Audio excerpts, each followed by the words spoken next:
against the Phillies from Philadelphia in the third game of this three-game series. Leading the way for the Phillies will be Mike Schmidt with his 29th home run last night.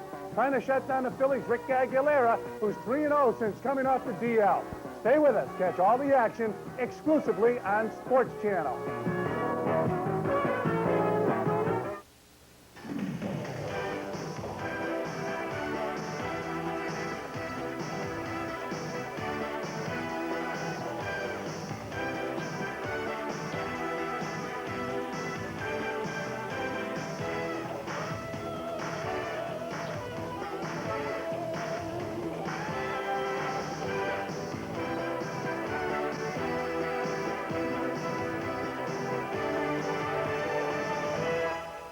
Sports Channel presents World Champion New York Mets baseball. Live from Shea Stadium in Flushing, New York, Sports Channel presents Mets baseball. Tonight, the Mets take on the Philadelphia Phillies. The starting pitchers for the game. For the Philadelphia Phillies, Shane Raleigh with a record of 17-7, an earned run average at 3.89. And for the Mets, right-hander Rick Aguilera with a record of 7-2, an earned run average of 3.28.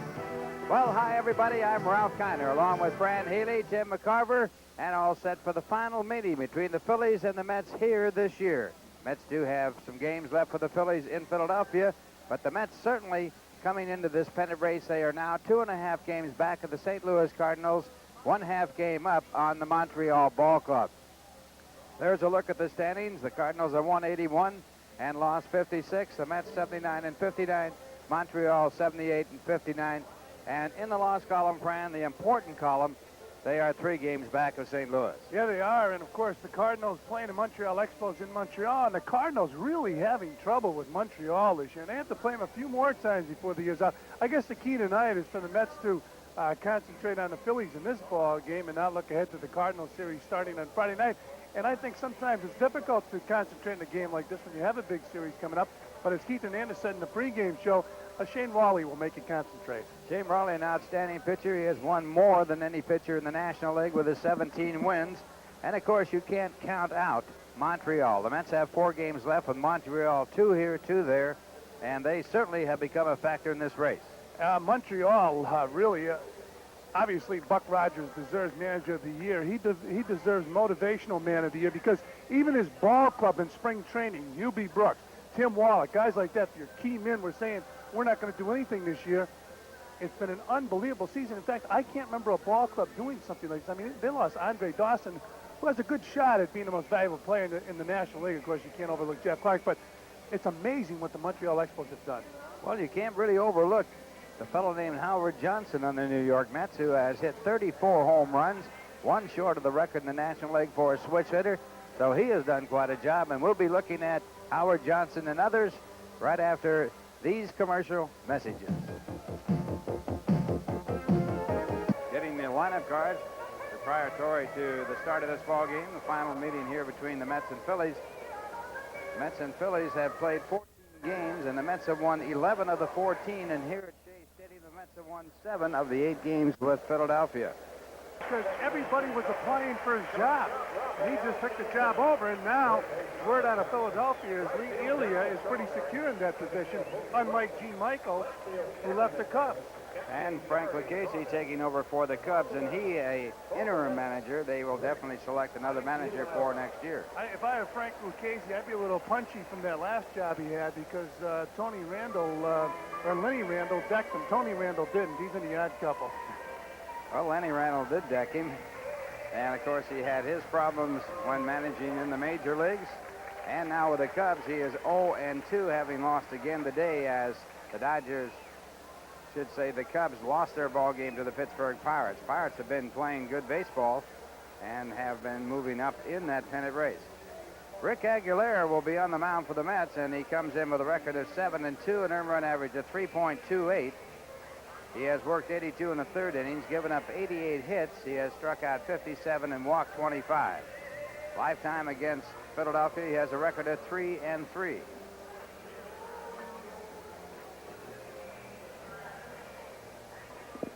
And there's the lineup. For the Phillies, Juan Samuel leading off, to be followed by Milt Thompson and then Von Hayes. The middle three, Mike Schmidt, Lance Parrish, and Glenn Wilson. And the bottom three, Keith Hughes, Steve Jeltz, and then Shane Raleigh. Raleigh, a good hitter. And for the Mets, the defense will show Hernandez at first, Tuffle at second, Santana at shortstop, Johnson at third. McReynolds will be in left field, Wilson in center field, Strawberry in right, and the catcher is Carter. The umpires for this game, Jerry Crawford behind home plate, Terry Tatum the umpire at first, Bob Davidson the umpire at second, and Tom Hallion the umpire at third. Official score for this ball game, Red Foley and Rick Aguilera getting set to go. As a starting pitcher coming back off the DL, he has a record of 3-0. How about that, Ralph? Everybody was shown on camera except the official scorer, Red Foley. And Red's been a great sports writer and official scorer here in the New York area for how many years? Too many years to count. Yeah, we don't want to ask him. He'll get indignant. Here's a fine scorer and certainly an outstanding personality, a man who lives, sleeps, and eats baseball. I think he should be in a rules committee if he's not already. So the Mets going into this ball game and also looking at the ball game in Montreal where the St. Louis Cardinals are playing there. We'll keep you apprised of the situation as that breaks up there. There you see Red Foley. Boy, they can find you, can't they, with that camera? Of the Daily News. If I was an official scorer, I would stay hidden. Because you know you're going to make some ball player very upset. I've seen it where ball players... You'd probably wear a mask to the ballpark. That's right. They'd want to kill me because I'd be upsetting everybody. How many times have you seen in the clubhouse? I don't know if it happened when you played, but I've seen it so many times where the player would go after the official scorer. It happened. No doubt about it. Those base hits are bread and butter, and the ball players sometimes take it personally when an official scorer doesn't give them what they think they deserve. And a lot of sports writers refuse to be official scorers because they don't want it to affect their writing. Yeah, but I think if you give them $1,000 a game, they'll do it. That would change their mind. Forget the writing, right? There isn't much money paid to the official score, and there's a lot of work because you have to put out those box scores after the ball game, accounting for everything that took place on the field. So it'll be Juan Samuel to lead off. Lead-off home run in one of the games of this series, hitting .276 for the year with a total of 26 home runs and 92 runs batted in. Powerful leadoff batter. Aguilera with a fastball and a called strike. Samuel in this series 4 for 9 with that home run. He's hitting .275 against the Mets. His 92 RBIs ties a Philly record for second baseman Granny Hamner. Remember, Granny also played shortstop. How old do you think I am, Ralph? Well, he played in the 1950 World Series for the Whiz Kids. And strike two as Aguilera starts off in front with a 2-strike count. This guy I mentioned many times reminds me so much of Bobby Bonds, but he's a second baseman. They tell me he could be an outstanding outfielder. He has great speed and has good power. And Aguilera starts off with a strikeout on 3 pitches. And Bobby Bonds did the same thing quite a bit, striking out. Here's Aguilera throwing that high fastball right by Samuel. Good rip. How about that? Sore arm most of the year. Throws a fastball by Samuel, a good fastball hitter, 90 miles per hour. He did not throw in the 90s before he had that sore arm, so he has smoothed out his delivery, picked up a little bit of speed, and now with 1 strikeout, he has Stan Thompson to pitch to. Thompson hitting .312, 7 home runs, make that Milt Thompson, 7 home runs and 39 runs batted in. He's a platoon player. And the breaking ball for ball 1. Milt Thompson is in the Big Ten in hitting in spite of the fact that he does not play against left-hand pitching. Leader in the National League, Tony Gwynn with a record of .364. He is a cinch to lead the league in hitting again. He has done it once before. And that pitch, a ball, 2 balls, no strike.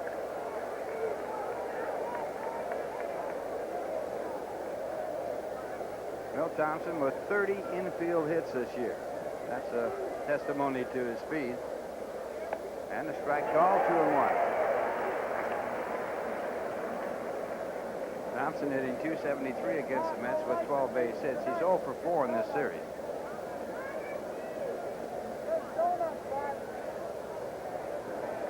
Two balls, 1 strike to count. And that's ball 3, 3-1. Phillies have 98 stolen bases, but the top two men in the batting order have most of them.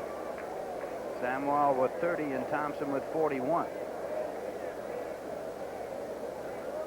3-1, and now 3-2. Good movement on this sinking fastball at around 90.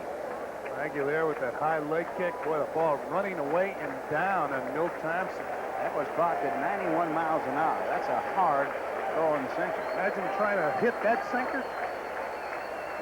And again, the fastball is topped out to second. They'll have to hurry. And Tuffle does. And Thompson is out. So 2 men away as Tuffle picks up the assist, and that'll bring up Von Hayes. Hayes hitting .290 for the year with 19 home runs, 76 runs batted in. He's 1 for 8 in this series. And batting .167 against the Mets. 1 home run, 5 runs batted in. Hayes with that widespread batting stance. He went to that during last season. And from that point on, he became a very tough hitter. Led the National League in doubles last year, and he tops one out to second base. Tuffle again. And the Phillies go in order as Aguilera works a 1-2-3 inning with a strikeout, and the score at the end of 1/2 inning, the Philadelphia Phillies 0, the New York Mets coming up. With a record of 17-7 and earned run average of 3.89.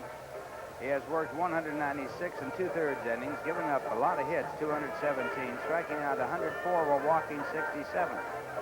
And lifetime against the Mets, he has a record of 4-3. And speaking of the Mets, that's the Met lineup right there. Batting averages to the right. Mookie Wilson leading off, to be followed by Tim Tuffle and Keith Hernandez. Then it will be Darryl Strawberry, Kevin McReynolds, and Gary Carter. And then the bottom three, Howard Johnson, Rafael Santana, and then Rick Aguilera. Defensively, it's Hayes, Samwell, Jeltz, and Smith in the infield. Hughes, Thompson, and Wilson in the outfield, and the catcher is Lance Parrish. And it will be Mookie Wilson to lead it off. Mookie hitting .303 with 7 home runs, 30 runs batted in. He has been hot for the Mets.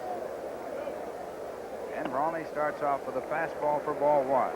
Mookie has had hits in 9 of his last 11 games, 16 for 41, hitting .390. In his last 22 games, he's hitting .388. And again, the fastball. 2 balls, no strikes. When Shane Raleigh was a relief pitcher with the Seattle Mariners, he would just rear back and throw heat. Of course, you can't do that if you're a starter. He's 0-1 against the Mets with an earned run average of 9.64. Worked 4 2/3 innings in a loss to the Mets. And a strike call, 2-1. He was a good relief pitcher also. Well, he could really get the ball up there in a hurry when he would come out of the pen. He was traded to Philadelphia from the Yankees, and that ball line foul into the stands. He was originally selected by the Dodgers, but didn't sign.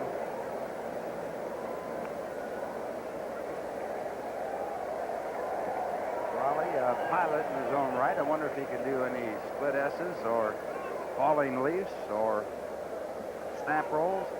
I hope he doesn't have any dangling participles, because he's also a screenwriter. And that curveball, and it's in the dirt. 3-2 the count.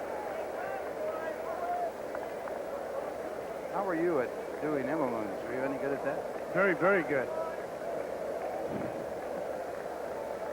Good way to gain altitude. Here's a 3-2 pitch, but you don't need that. You're always high. And that's ball 4. So Mookie walks, and the Mets have their leadoff batter on here in the first, no score, and it'll bring up Tim Tuffle. I can see we might have to break out some boxing gloves tonight, Ralph. Mookie a threat to steal. He has 18 stolen bases in 23 attempts. Tuffle hitting .321 with 10 home runs, 44 RBIs. And Tim has been in a batting slump. In this series, he's 0 for 8.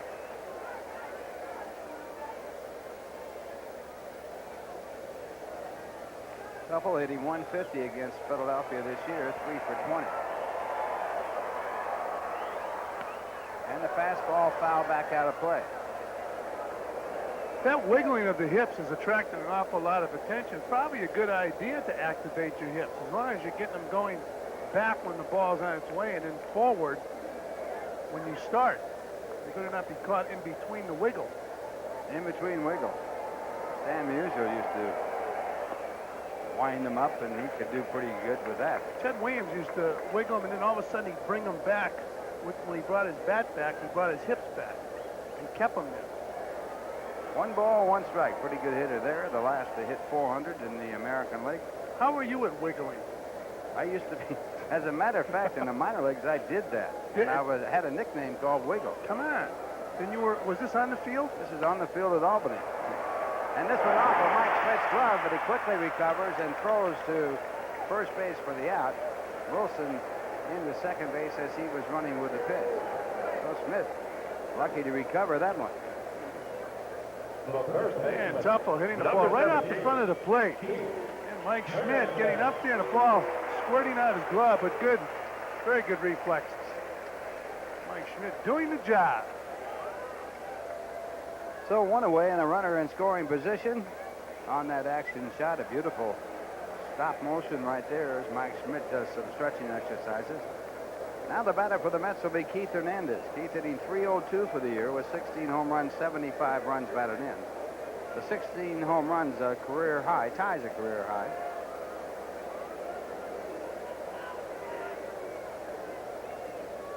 Keith with 2 home runs against the Philadelphia Phillies this year. 9 hits, hitting .220. And the fastball is low for ball 1. Keith has really been a model of consistency in this stretch drive. He has hit in 40 of his last 45 games, batting .335 with 32 runs batted in. Shane Raleigh didn't see time call by home plate umpire Jerry Crawford, tossing the ball anyway. The indentation in the top of the bat did not exist when you played, Ralph. That is true. Keith Hernandez using one of those bats. A lot of guys are going to that type of bat. Takes a little bit of the weight out of the head of the bat. And the fastball again, 2 balls, no strikes. I'm surprised they just don't go to a lighter bat. What if you hit I think they figure that if you hit it out there, it isn't going to go anywhere anyway. at least you'd have some kind of a chance to pop the ball into the outfield, but you might chip the bat if you hit the end of the bat there with this indentation. 2 balls, no strikes to Hernandez. Now 3-0. Behind Keith Hernandez, Darryl Strawberry. Strawberry, the on-deck batter. Keith likes to hit the 3-0 pitch. And it's ball 4. So the Mets have runners at first and second on 2 walks. And Darryl Strawberry coming up. Darryl Strawberry. Lee Elia checking out the lineup cards. Claude Osteen, the pitching coach, along with him. And Strawberry stepping in, hitting .272. 32 home runs, 79 runs batted in. Darryl was ejected from last night's ball game, arguing a called 3rd strike. And the breaking ball for ball 1. Boy, Flushing has been a place for some outbursts lately. McEnroe is playing tonight. Yeah, he's good for tennis, though. He creates some excitement, doesn't he? And a swing and a miss at a breaking ball. 1 ball, 1 strike. He does create excitement. You're going to see that pitch to Darryl Strawberry. Excellent pitch from Shane Raleigh. And Ralph, you know and I know that we've seen baseball players say a lot more than McEnroe says, but that's usually in the dugout or the clubhouse. This ball hit out to center field. It's playable. Mookie going back to tag at second. Thompson makes the catch and Mookie holds at second. So Strawberry flies out for the second out of the inning, and that'll bring up Kevin McReynolds, who was hot last night.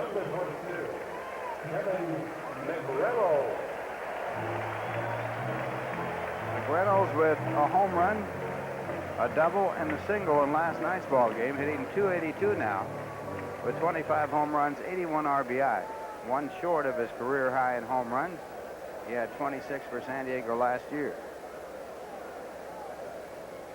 Runners at first and second, 2 men out, bottom half of the first, no score. And the fastball, a strike call. Reynolds had been in a mini slump before his outburst yesterday. He's hit in 5 straight games, batting .333 over the 5. And he goes after the fastball. You know, Fran, that first strike call looked like a high pitch, and then when he came back high, he went after it, figuring he'd call it anyway. Yeah. Psychology of what you get from the umpire. I guess it's so important to know the umpire. By the way, up on the scoreboard, first inning, 1-0, Montreal on top of St. Louis. And they're still batting. And that pitch breaking down out of the strike zone. That Montreal story is unbelievable. There's the scoreboard posting the score of 1-0. Or at least a man on the scoreboard punching up a light. And this one fouled away. Fastball in tight, and the count remains at 1 ball and 2 strikes. In spring training, when McReynolds was in a slump, he was on his heels and just wasn't swinging the bat well. He's no longer on his heels. He's been on the balls of his feet all year. And when he's hitting the ball well, he's on the balls of his feet. Right now, he's in a slump. Well, last night he came out of it, really, but doing the same thing as when he was hitting the ball well. And again, the fastball 2-2. Raleigh throwing hard. I think one thing we forget when we talk about slumps is some players get tired, and you know, a left fielder can get as tired as anybody, but it's usually emotionally rather than physically. Do you ever figure out how many miles a left fielder runs from the dugout to left field in the course of a season? There's a swing and a miss, and that'll do it. So Raleigh strikes out McReynolds, leaves 2 on walks, and the score at the end of 1. The Mets nothing, the Phillies nothing. Top of the second, no score. The Phillies coming up. And it will be Mike Schmidt to lead it off. Neither side with a base hit in the first inning. The Mets had 2 walks for the only base runners.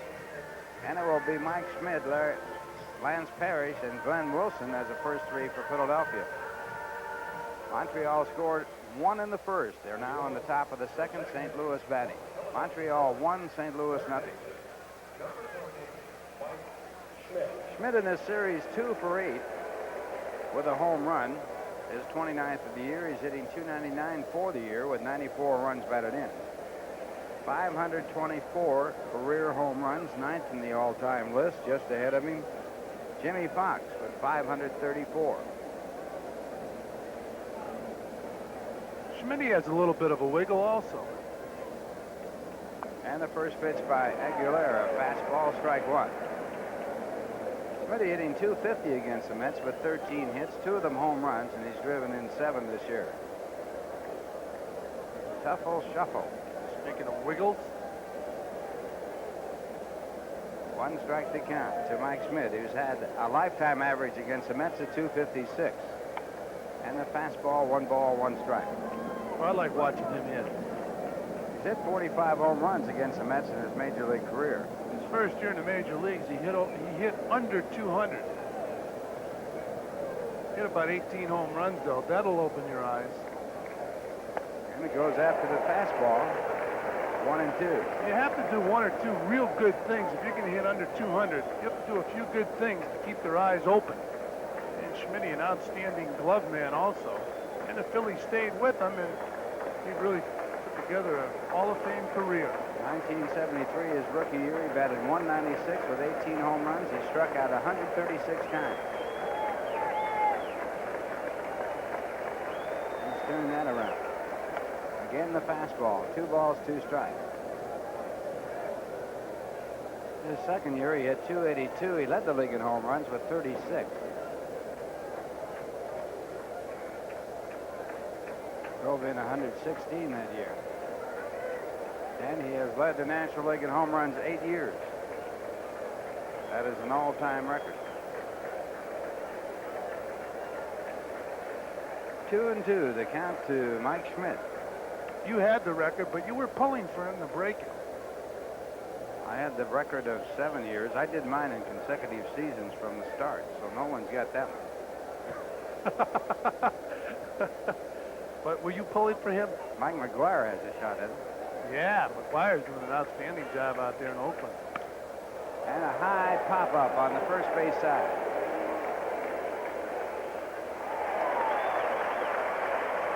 So O'Keefe makes a catch in foul territory, 1 away. It's one of the more frustrating feelings for a guy when you pop the ball up in foul territory and you notice that the guy's going to catch it, and there's nothing you can do about it. You'd like to throw something at him to distract him, but of course that's illegal. You don't even yell drop it, do you? No, you'd like to, though. You'd really like to get nasty with the guy as you're running down towards him. That'll bring up Lance Parrish. Parrish hitting .243 with 15 home runs, 61 runs batted in. He's had 3 of his 15 home runs against the Mets. Batting .227 against New York pitching, and the slider for a ball. Boy, he's closed up since getting into the National League. He had more of an open, not an open stance, but straight away stance. Now he's really close. Sort of like the stance that Von Hayes puts on. Yeah. Only from the other side of the plate. There's a curve ripped to left center field. It'll be extra bases. One bounce off the wall, bounces away from Wilson, but now he tracks it down. And Parrish goes in with the first hit of the game. And coming around. One thing they'll do, if you do Number 12. spread out a little more, it'll cut down on your stride. Therefore, you should make better contact. And this guy's so strong, he doesn't need a long stride. He hits that rope in the left center field. Mookie getting the ball back in, and Parrish is on second base. 82-mile-an-hour curveball that he hit to left center field, so the differential about 8 miles an hour between the curveball and fastball. That brings up Glenn Wilson. Wilson 3 for 7 and a home run in this series, hitting .270 for the year with 13 home runs, 51 RBIs. And the fastball line, and Tupple has it. They got a double play. So the bullet turned into a double play, and that ends the inning. No one left on base to score at the end of 1.5. The Philadelphia Phillies nothing, the New York Mets nothing. Ralph Kiner used to hit him when he hit it at him. Glenn Wilson, good strong hands. I don't know the way he threw the head of the bat at that ball. And what a play by Tupple. Boy, he got off the ground, and then Santana getting over to second base and catching that ball in a relaxed fashion. Outstanding play by the Tupple shuffle, and he flips to Santana, and it's a double dip.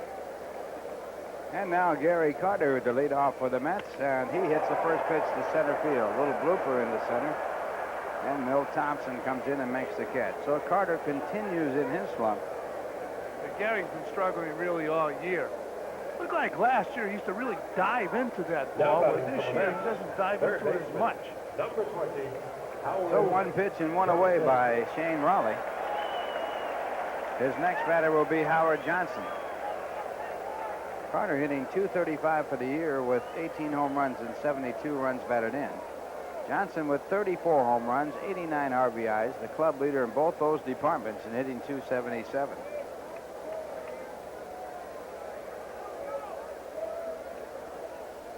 Johnson hitting .304 against the Phillies with 4 home runs, 11 runs batted in. It always intrigued me why a guy would start switch hitting when he does. Howard Johnson did it as a youngster. His father suggested it. And he's done quite well, as you mentioned, Ralph. You know, Buddy Harrelson told me, it's an unbelievable story why he started to switch hit. He was taking batting practice early one morning in spring training before he got to Major Leagues. Casey Stengel walked by, saw him hitting left-handed. They were the only 2 people in the ballpark. Ball 2. And Casey said to him, why don't you try left-handed? He said, you look better left-handed. That day in a spring training game, he went up left-handed. Nobody even mentioned it. Dropped the bunt down, beat it out. And from then on, he was a switch hitter. Pretty good reaction right there. Yeah, I mean, the first day, Casey says, do it, and he did it. Shane Raleigh back to Johnson, and that a ball. Mike Schmidt was almost a switch hitter. In fact, he was a left-handed hitter. He said he quit because he couldn't hit left-handed. Good enough reason. That's a good stat right there. Consistent pitcher. Last year, 11-7. And a strike call, so it's 3-1.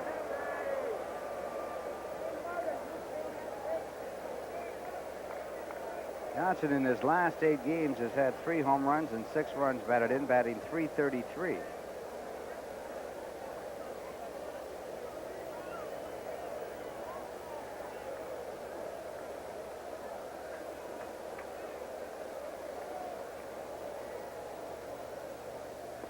Ball 4. So Johnson walks. 3rd walk given up by Raleigh. 2 in the first, 1 here in the second. And that'll bring up Rafael Santana. Shortstop, number 3, Rafael Santana with the big base hit in last night's ball game. A 2-out single that drove in 2 big runs. Hitting .266 for the year. 5 home runs, 42 RBI. I think most of the people here in the ballpark and watching the game on TV last night thought that Davey should have pinch hit for Santana in that spot, but he stayed with him and he got the big blow and the fastball for a ball. He's a guy who really has been unable to get respect from anybody. But after he does it, everybody says, boy, what an important hitter. What a nice play by Santana. But before then, they want him out of there. And keep in mind, they won the championship last year. They were the world champs with that guy playing shortstop. And he does play a good shortstop. He does. But he's the type of guy that's always going to have a shadow chasing him, whether it's Kevin Elster or somebody else. He's followed by the shadow. There goes Johnson, a hit-and-run play. Johnson on his way to third, and Santana hitting to the vacated position of Juan Samuel.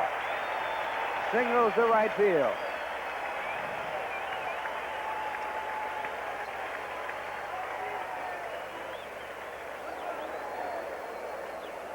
The only thing this guy does is his job.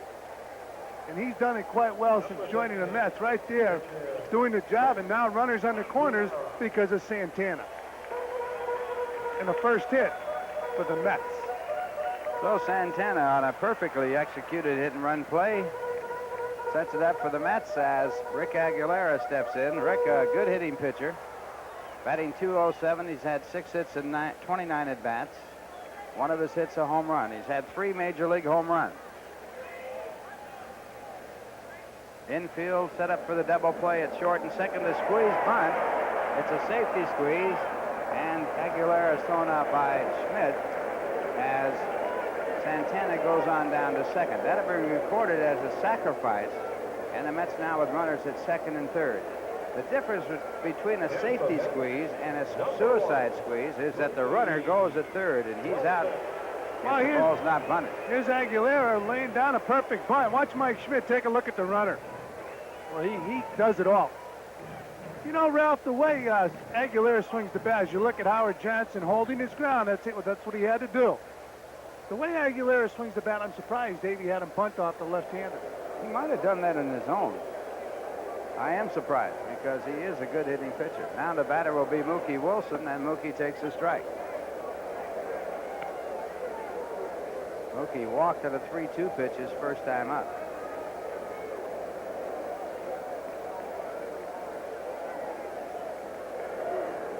And it's fouled back out of play, breaking ball, strike 2.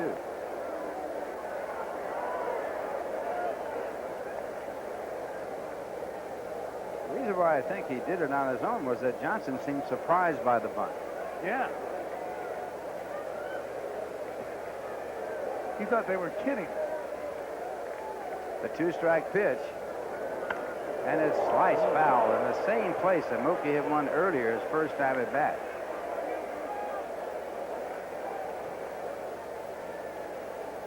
Count stays at strike 2.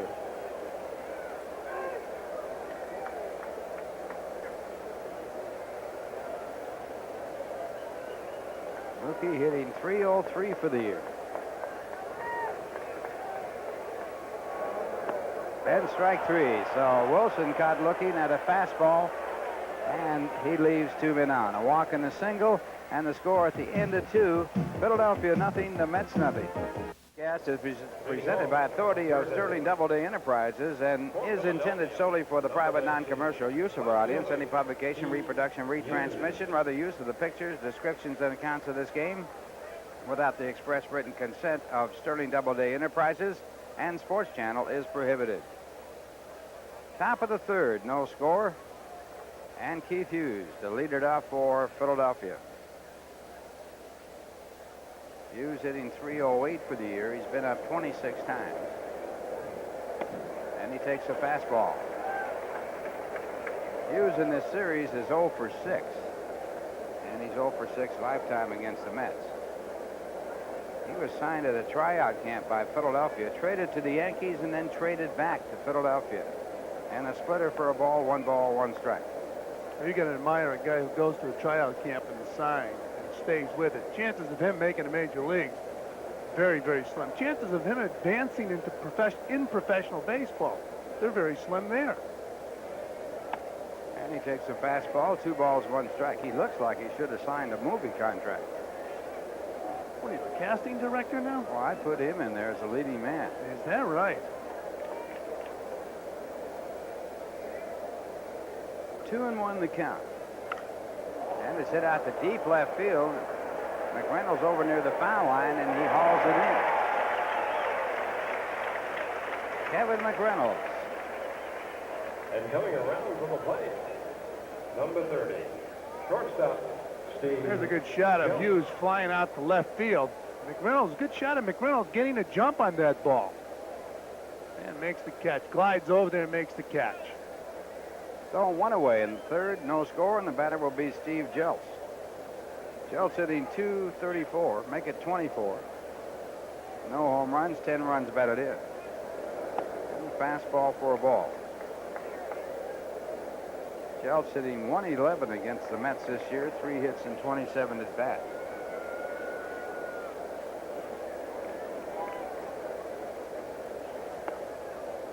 Again, the fastball. For those of you playing scoreboard, Atlanta defeated San Diego 3-2. San Diego 2 games back of the Dodgers in their fight for 5th place. Atlanta has 4th place just about since. See where Tommy Lasorda said that it eats up his insides the way his ball club has been playing. You could never tell. He's got a lot to work on. There's a drive in the right center field. It could be extra bases, and it is. 1 hop off the center field fence. Jeltz on his way to 3rd, and he'll make it. So a 3-base hit for Jeltz. And the Phillies have a runner at 3rd base with 1 man out. Well, watch this. Good speed. Watch. Raleigh. Jeltz puts the ball in play. I thought Mookie was going to catch this ball. Was hanging up there, hanging on. No. Ball drops in. And Jeltz really can fly. It was an easy triple for Jeltz. Here's another angle of Mookie. Oh. I thought he was going to catch it. And that triple for Jeltz is 4th triple of the year. And it brings up the pitcher, Shane Raleigh. Raleigh, a good hitting pitcher. He's driven in 3 this year. He's had 12 hits. So you have to really work on him. Mets have their infield in for a play at the plate.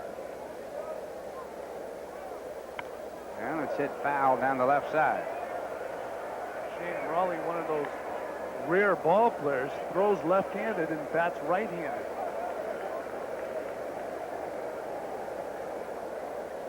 He's got to be one of the few in baseball today. Mets have one and carry on. Yeah. That's an excellent point. Of course, Cleon Jones was one. There's a fly ball to deep enough center to score a run. Jeltz tags up at 3rd, and he'll score without a throw, and the Phillies take the lead by a score of 1-0.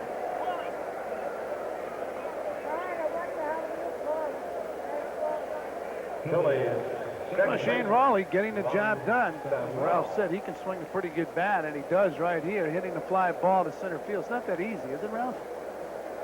Not when you are struggling, and that run, of course, the first run of the ball game. 4th RBI for Shane Raleigh, and it brings up Juan Samuel. Samuel was struck out on 3 pitches his first time up. And a good breaking ball.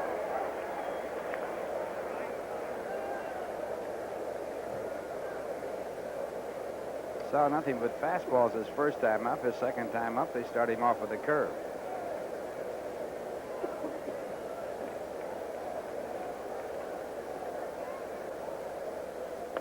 Back to the fastball, a perfect pitch, strike 2. Samuel, a good fastball hitter. That last pitch, 89-mile-an-hour fastball. And here it is again. A pitcher's pitch. You're not going to do much with that pitch anyways. Might as well take it. Back to live action. Another fastball, and this one fouled away.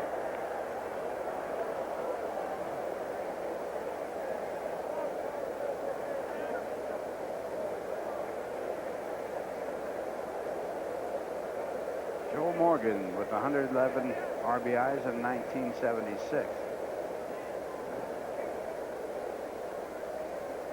There haven't been that many second basemen to drive in 100 runs in one season. I think there's only about 9 of them. Rogers Hornsby, of course, the best hitting second baseman that ever lived. There's a fastball up high. 1 ball, 2 strikes. It's kind of surprising. I'm thinking more than. Joe Gordon has to be in there. I mean, it's single numbers. Tommy Hurt. Davy Johnson didn't drive in 100 runs when he had the 43 home runs. He missed it. Yeah, Davy's upset by that fact when we bring it to his attention. Which I try to 40 do. home runs and you don't drive in 100. That it should get your attention. Yeah, a lot of solo shots off the bat at Davy that year. I'd take it, though. Good fastball. And once again, Samuel struck out. And both times on fastballs. And he's a good fastball hitter. 1 run, though, for the Phillies on 1 hit. And the score at the end of 2.5 innings. Philadelphia 1, the New York Mets nothing. The Mets, Tim Tuffle. Tuffle rounded out his first time up. Came into this game hitting .321 with 10 home runs, 44 runs batted in. Mets have left 4 men on in the first 2 innings. Shane Raleigh with a breaking ball, and it's a strike call.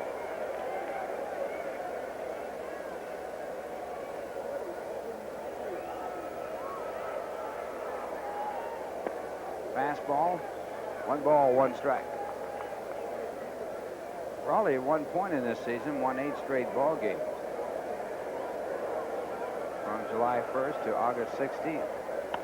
And a hard ground ball. Samuel over, takes it on the grass, makes a fine pivoted, got him. Did you say he's improved since his first year in the major leagues as a second baseman? He has improved tremendously. First baseman. He has as much range as Frank White with the Kansas City Royals, who has about as much as anybody, and that's an outstanding play right there.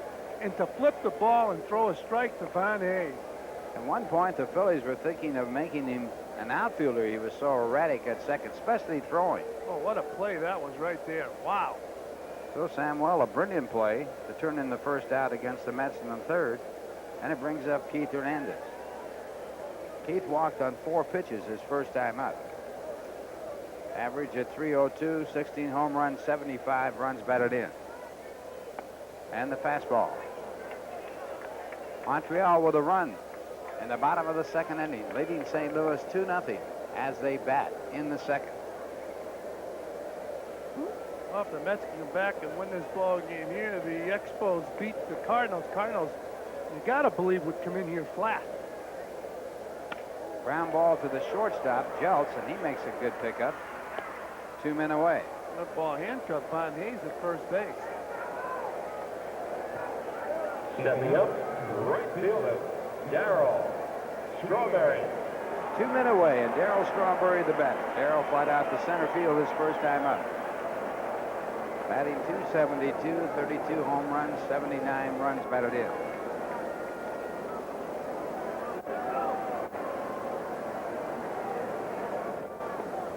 And it's ball 1. Strawberry 3 for 8 in this series. All 3 hit singles. This ball hit to deep right field. It could be extra bases, but Wilson back and he takes it.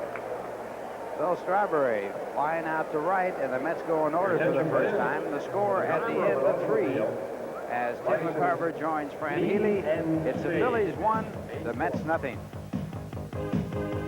Fifth inning here at Shea Stadium. Phillies 1, Mets nothing. Met. And leading off for the Phils will be Milt Thompson, and sliding into the booth, as Ralph Kiner mentioned, Tim McCarver. Good evening. Good evening. How you doing? I am wonderful. Good. Wonderful. Okay. So the fielder, Ex-Philly, Milt Thompson. watching the Phillies. I'm an ex a lot of things. 4 decades. No, not from that standpoint. I'm just an X a lot of thing. Play with a lot of clubs. Get to meet a lot of people. Oh, nice play. Tuffle. Soft hands. One down. First baseman. Vaughn. Yeah, you got to give with a ball like this. This is one of those very difficult in-between hops. And you know, it's by design. A lot of people say, well, what a lucky play. That's not a lucky play. The glove's got to be in a good position to give with the ball. If you stab at a ball like that, that ball will carry off your glove like it's made of U.S. steel. And with one man down, Von Hayes, the batter, he's 0 for 1. He tried Tuffle his first time up, and he takes a strike. Tuffle, I believe, has a glove with the webbing, the open webbing. I'm surprised. Usually infielders have that webbing that's closed. There it is. Good pitch right there, 0-2. As compared maybe to Santana's glove? Yeah. Does Rafi have the closed webbing? I don't know. Usually the infielders have the closed webbing. Outfielders, I guess, go for that open webbing. No, Rafi has the open webbing also. 0-2 on Von Hayes. I know what you're saying, though, because an infielder will have that glove, have the ball stick in there a lot of times with that open webbing. An outfielder, there's Rafi not as open as Tuffle's. Usually there's more leather on the webbing for an infielder, so the ball doesn't get stuck in there, because a quick release is very important for an infielder, not necessarily important for an outfielder. And ordinarily, the infielders have much smaller gloves. 2-2 on Von Hayes. See, Hojo's, there's the difference right there. There's the closed webbing. There's no opening in Johnson's glove, so no chance for the ball to stick in there. But with Tuffle and Santana, interesting point, Francis. Right now, it's 2-2 on Von Hayes. Was Mazurowski the best second baseman you played against? He was the best I played against, but he was not the best that I saw. Javier was better, I thought. There's a shot, and it's off of Hernandez's glove into right field. So Von Hayes on first base with his first hit of the game, and the Phillies now have 2 hits. Well, this ball is playable. This is not as tough a hop as the one on Tuffle. See, because it's closer to Hernandez. The closer the hop is to the fielder, generally speaking, as opposed to in-between hop and short hop, generally speaking, the easier it is to field. See, that ball very close to Hernandez, and Keith upset because he didn't feel it. He usually sucks balls like that up easily. Not that it's a tough play, but Hernandez makes it look so easy. Or not that it's an easy play, but he makes it look so easy. Here's the guy who makes hitting look easy, Mike Schmidt. He's batting over 300 on this road trip the Phillies are on, and he hits one just below us. 0-1 on the Philly third baseman. Looks like Chuck Norris, doesn't he? Yeah. And he karate chops that ball.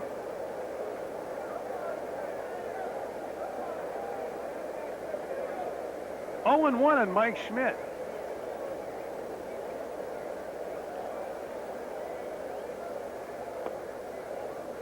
Down low, 1-1.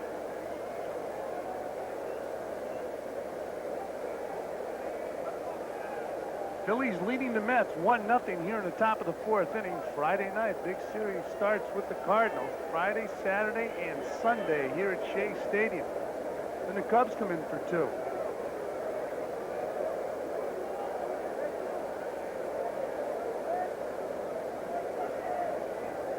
Looking down at Jim Davenport again. Michael used to love to put on his own hit and run play. We used to ask him, Mike, why? You know, get the ball out of the ballpark and hit for a high average. Don't worry about the hit and run. But he used to like to be like a Pete Rose type of player. Pete was his idol, really still is. I used to tell him, I said, Mike, Pete should look up to you. That's you right. shouldn't look up to Pete. Man, with your ability. Power, RBI production. Pops it way up in the air, left field. Kevin McReynolds is gliding on in, and he makes the catch. 2 down.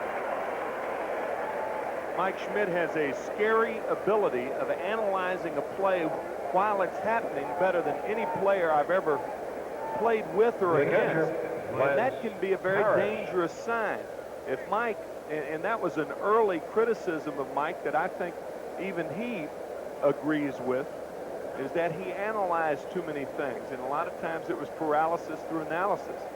Sometimes, you know, thinking too much while you're in action can be a drawback. There should be pre-thought and then activity and reaction to plays.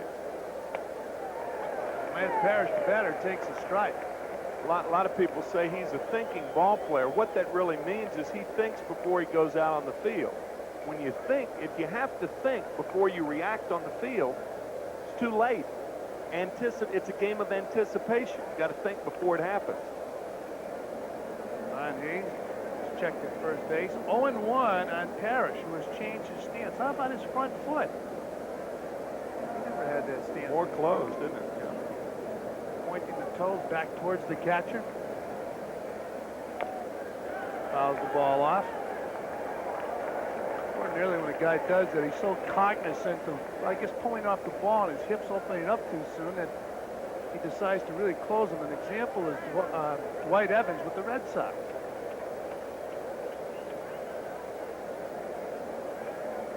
Hayes looks too calm at first base. I'd pitch out right here. Counts 0-2 to Parrish. I think the Phillies will send Hayes either now or the next pitch, because if he gets thrown out, Parrish hits with an even count. Vaughn has more stolen bases than any other center fielder for the Phillies. He stole 49 a couple of years ago. Has only 14 now. And swing and a miss, strike three. So that'll do it for the Phillies as Parrish goes down. They strand Von Hayes after 3.5. There's the score, and we'll be back. Del Sol. I like it. I'll go any place. As Kevin McReynolds takes a strike. McReynolds has 25 home runs, one shy of his career high. Keith Hernandez has tied his career high with 16. And McReynolds hits the ball off the end of the bat, and Hughes comes in and makes the catch. 1 out. And coming around to the plate, catcher Gary Carter. So with one man down, the batter will be Gary Carter. Crowd here subdued a little bit. Ball hit over the wall will change that. Well, the biggest why in this game so far is why Rick Aguilera was bunting toward third base. Rick's too good a hitter to be bunting. Don't know whether he did it on his own. I just don't like that play. Doesn't mean it's a wrong play. I do have the right to say I don't like it. I'll tell you what can happen on that play, and we've talked about it before. If Johnson follows Schmidt up the line, it is a foolproof play.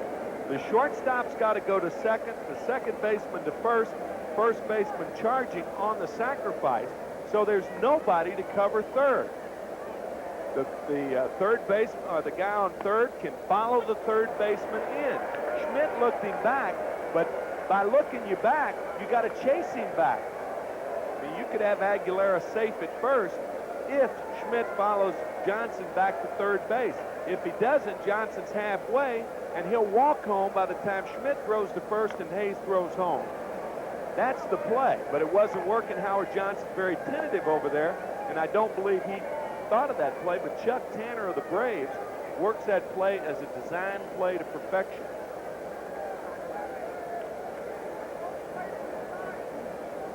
Well, 1 ball and 2 strikes from Gary Carter. 1 man down. And he's unable to check his swing. Strike 3. So Carter 0 for 2 in his ball game and 2 men down. Now batting, third baseman. Well, that slider down and in. Raleigh, as a matter of fact, learned this pitch from Steve Carlton. Shane coming over from the Yankees 3 years ago in the 1984 season. Gary certainly went too far, but that's that Steve Carlton slider. Shane learned a lot from Carlton. When you talk to him, Steve very close friends. And right now, Shane Raleigh with a shot at the Cy Young Award in the year 1987 as Howard Johnson steps in and takes down low, ball 1. Matter of fact, John Denny, the only other Philly to win the Cy Young Award other than Steve Carlton. He won it 4 times. No other pitcher has done that. Denny won it, I believe, by winning 19 games one year. Yeah, in '83. Down low to Hojo, 2-0. John Denny no longer in the major leagues.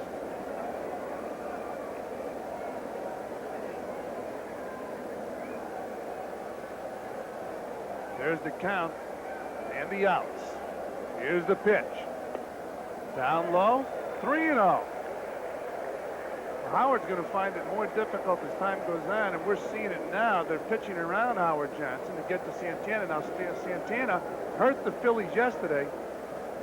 Yeah, but there are 2 outs, and there's no chance for Johnson to be in scoring position. This is a good situation. You don't really want to give in to Johnson, because if you walk Johnson, Santana's hitting with Johnson at first base. And even though Rafi does have 2 home runs against the Phillies, both against Don Carmen, the left-hander, who won the first ball game of this series. Well, let's see if he challenges Hojo. 3-1. You challenge him, you challenge him away. Not there. Ball 4. So Hojo goes down to first base with 2 men out. It was a 90 per mile. What am I saying? It was 90 miles per hour. That last pitch. The shortstop. 3-1 fastball. You can't throw a 3-1 fastball hard enough to throw it by a guy who's looking for it on a consistent basis. I agree. So he missed with it. The batter is Rafael Santana. 1 for 1 in this game.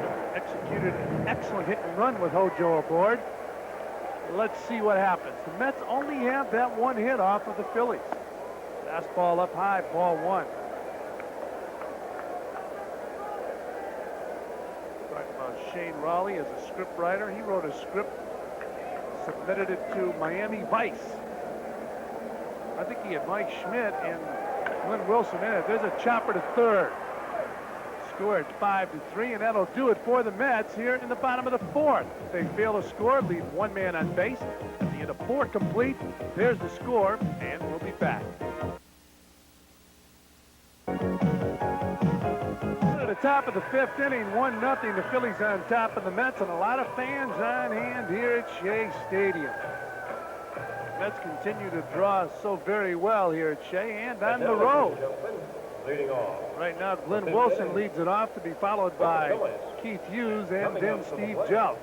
Wilson, his first time up, slapped a line drive, and Tim Tuffle went high into the air to rob him of a base hit, and to add injury to insult, he doubled the runner off second base, Lance Parrish. So Glenn Wilson is 0 for 1, hit into a double play. That's a different variation of insult to injury. Yes. Boy, I'll tell you, he slapped that ball. Certainly saved a run when Tuffle went up. Glenn Wilson has a shot at leading the National League in outfield assists for the 3rd straight year. He has 17. You know, ordinarily you think that people would learn. But they continue to challenge Glenn Wilson. Outstanding right fielder. 1-1 pitch. There's a drive to center field, deep center field. Mookie Wilson going way back. That ball's gone. Home run off the bat of Glenn Wilson. Oh, he tommyhawked that ball. That makes up for the double play, I guess.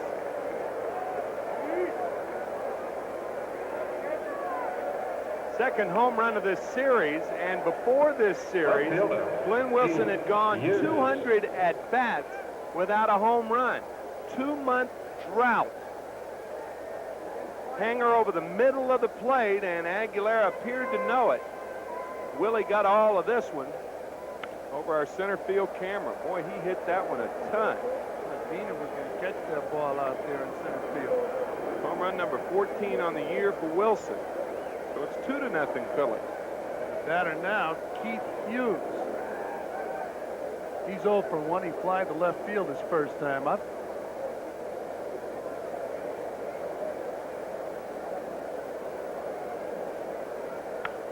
Fouled out of play. Glenn Wilson, when he was in the slump, said that one of the reasons he was in the slump is because when he pitched, he did so well and realized how easy it is to get hitters out. He's a funny guy. He really is.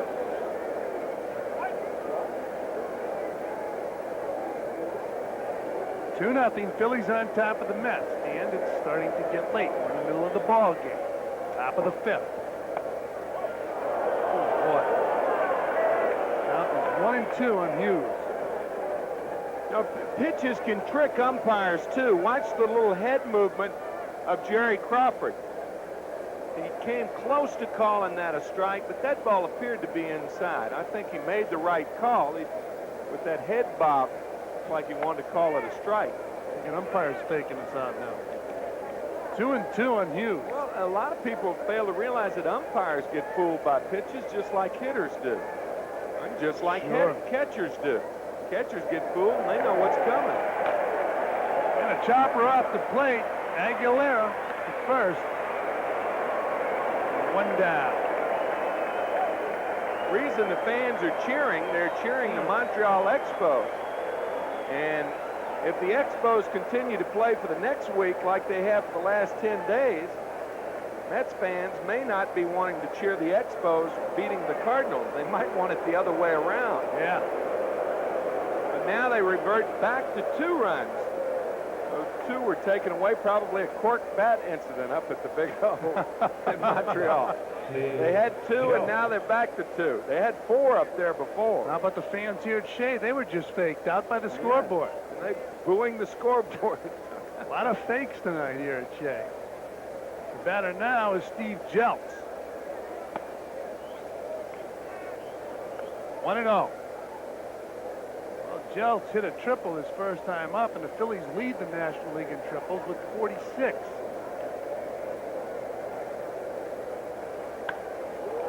A fly ball left field. Kevin McReynolds is there, and he makes the catch. 2 out.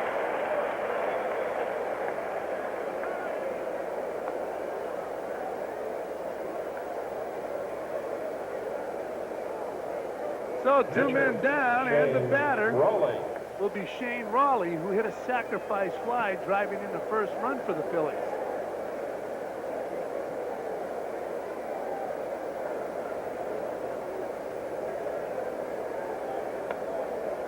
Takes down low, ball 1. You really can't say enough good things about the way Aguilera has pitched since coming off the DL.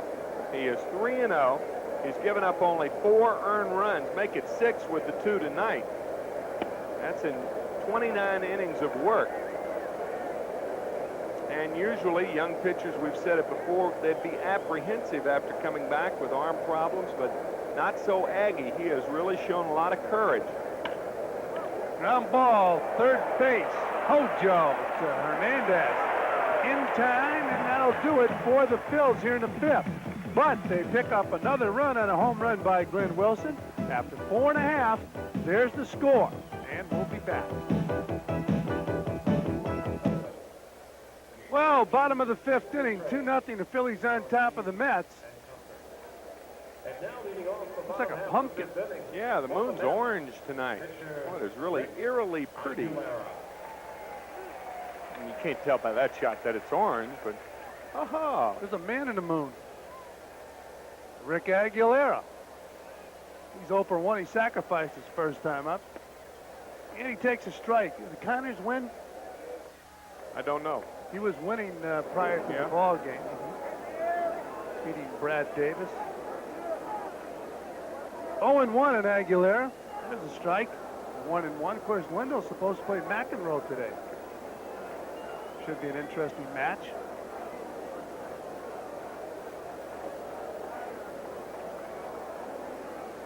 And the 1-1 pitch.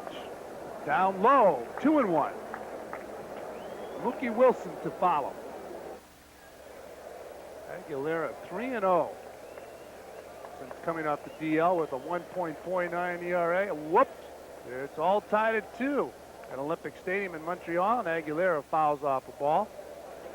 2-2.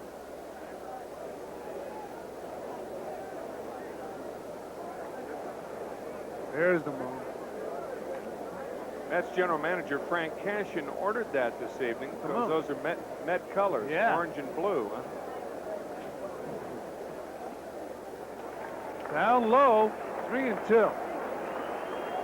Moon belongs to everyone. 3 balls and 2 strikes. I don't know if the best things in life are free, though. Like it.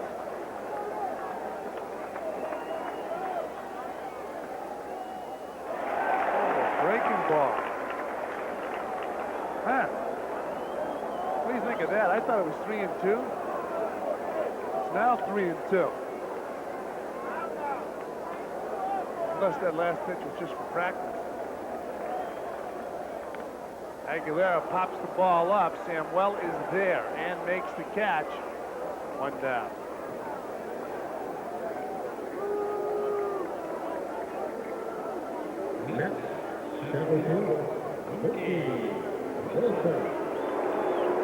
So 1 man down. Mookie Wilson, the batter.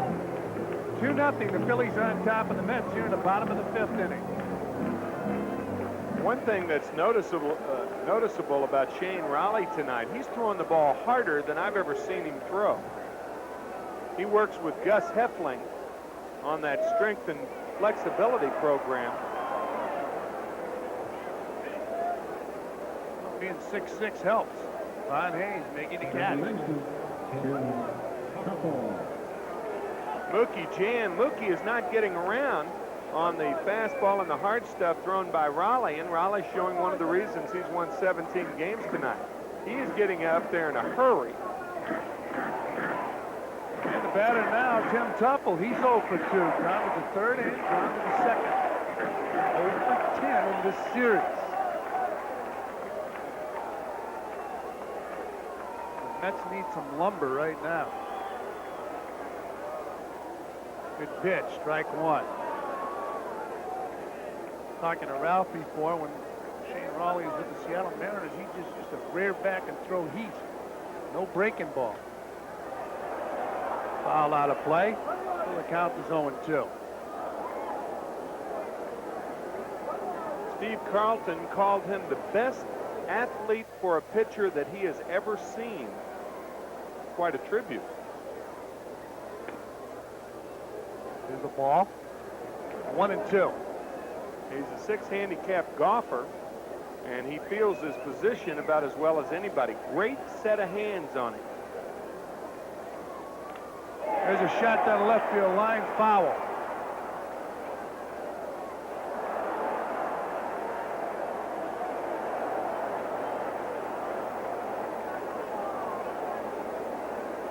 So 1-2 on Tuffle. If he reaches base, he'll be followed by Hernandez. 2 men down here in the bottom of the 5th. Old foul again.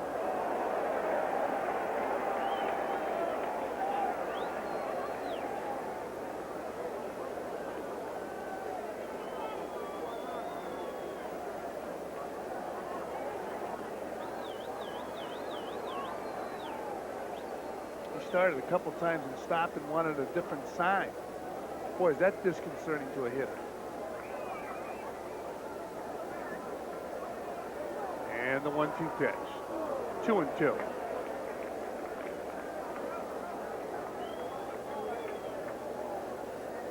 Last pitch by Shane Raleigh, 90 miles per hour. And a fly ball, deep center field. Thompson going back on the track and makes the catch. So the Mets here in the 5th. 3 up, 3 down at the end of 5. It's 2-0 Phillies. For the Phillies as we go to the top of the 6th inning, 2-0 Phillies on top of the Mets, and Samuel fouls the fastball off, strike 1. If you just tuned in to Sports Channel, you're watching all the action live from Shea Stadium. I'm Fran Healy along with Tim McCarver and Ralph Kiner, and we're on an emotional elevator because of that score, because of the ball game here. Montreal on top of the Cardinals 4-2. Coming into tonight's action, the Mets trailing the Cards by 2.5, 3 in the loss column. Samuel hits a ground ball to short. Santana first, and 1 down. Game started off. Phillies jumped out in front in the third, 1-0. They scored another in the fifth. The Mets have yet to score. In fact, they only have 1 hit. That hit coming off the bat of Rafael Santana Thompson. in the second inning. So Milt Thompson's the batter. Thompson 0 for 2 in his ball game. Coming into tonight's action, he's hitting .312. Talk about some stats. You look at Juan Samuel's extra bases, 29 doubles and 13 triples, 26 home runs. Leads the National League in extra base hits. Second baseman. There's a strike. I guess you can start planning your week with Sports Channel next week as far as the Mets are concerned. For 4 of the 5 nights, Monday through Friday, we're going to be on Sports Channel. Monday with the Chicago Cubs. Wednesday and Thursday, Montreal. 2 games from the Big O in Montreal. And then on Friday, the Pittsburgh Pirates. So 4 of the 5 games next week, as you saw that curveball swing and miss. Now a little, you hear chin music. How about shin music? From shin to chin. Get out of my light. Oh. So 2-2 on Thompson. Curveball pulled foul. You can catch all that action on Sports Channel next week as the Mets pursue the division title. As I mentioned, a 2.5 out coming into tonight's action. Montreal on top of St. Louis once again, 4-2. What a Cinderella story up in Montreal. Boy, oh boy. Even their players were writing the club off in spring training. Ball's pulled to Tuffle. He gloves it. Scored 4-3, 2 down. By the way, I'm sorry, Tim. That's the 4th time or the 3rd time that Thompson has grounded to Tuffle. But the reason the Montreal players were writing him off is because Tim Raines was not a member of that ball club, nor was there any sign or hope for the Expos to sign him until he showed up in spring training one day. And you and Ralph were talking about MVPs. What about Tim Raines? Yeah. He's got a shot. I think Clark will overshadow most of them at the Cards. And of course, Andre Dawson's having the best year. Yeah. Andre Dawson. What a year Dawson's having. Of course, Raines having a great year. Clark's having a great year. How about Howard Johnson? Well, if the Expos win it, then why should it go to Clark? Tim Raines is as much a catalyst and lends to the winning efforts of the Expos certainly as much as Clark does to the Cardinals. Good point. Keith Hernandez gloved it, took it himself, and the Phillies go down in order here in the 6th. After 5.5, there's the score, and we'll be back. Yeah, sitting in the net bullpen, he's happy. On a pregame show today, he said his arm feels great. Well, the Mets got to get it going. Bottom of the 6th, middle of the order, Keith Hernandez to be followed by Darryl Strawberry and then Kevin McReynolds. By the way, this weekend the Yankees head north for their crucial 3-game series with the Toronto Blue Jays. Don't miss this important divisional matchup for the Bombers. That's the Yankees and the Toronto Blue Jays this Friday, Saturday, and Sunday only on Sports Channel, the official channel of the New York Fan, and Hernandez takes a strike. We're talking about MVP candidates. How about Howard Johnson, Tim? How about Darryl Strawberry? If the Mets win. I don't think Howard Johnson or Darryl Strawberry have lent as much to the Mets. Now, both of them are having great years, but I do not think that either one of them has lent as much to the Mets as Tim Raines has lent to the Expos, Dawson to the Cubs, or Jack Clark to the Cardinals. Breaking ball right there, and boy, 2 nasty breaking balls. So Shane Rawley ahead on the count, 0-2 to Keith Hernandez.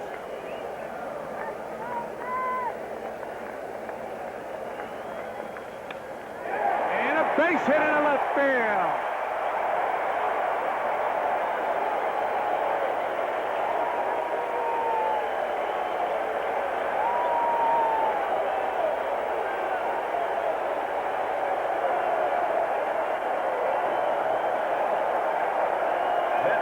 Raleigh in on the fist after 2 breaking balls, and Shane upset with himself.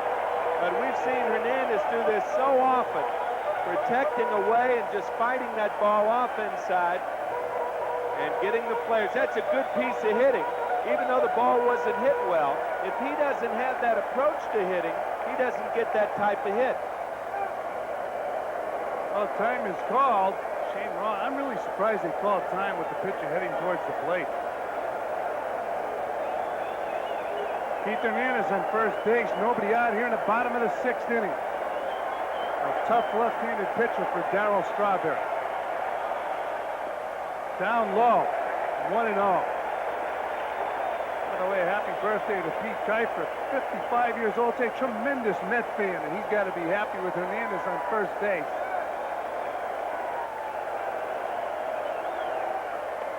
Way inside, 2-0.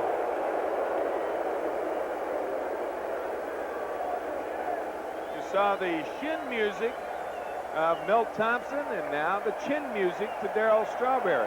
How tough is it for a left-hander to hang in there now? We'll see. Strawberry fouls the ball off. 2-1.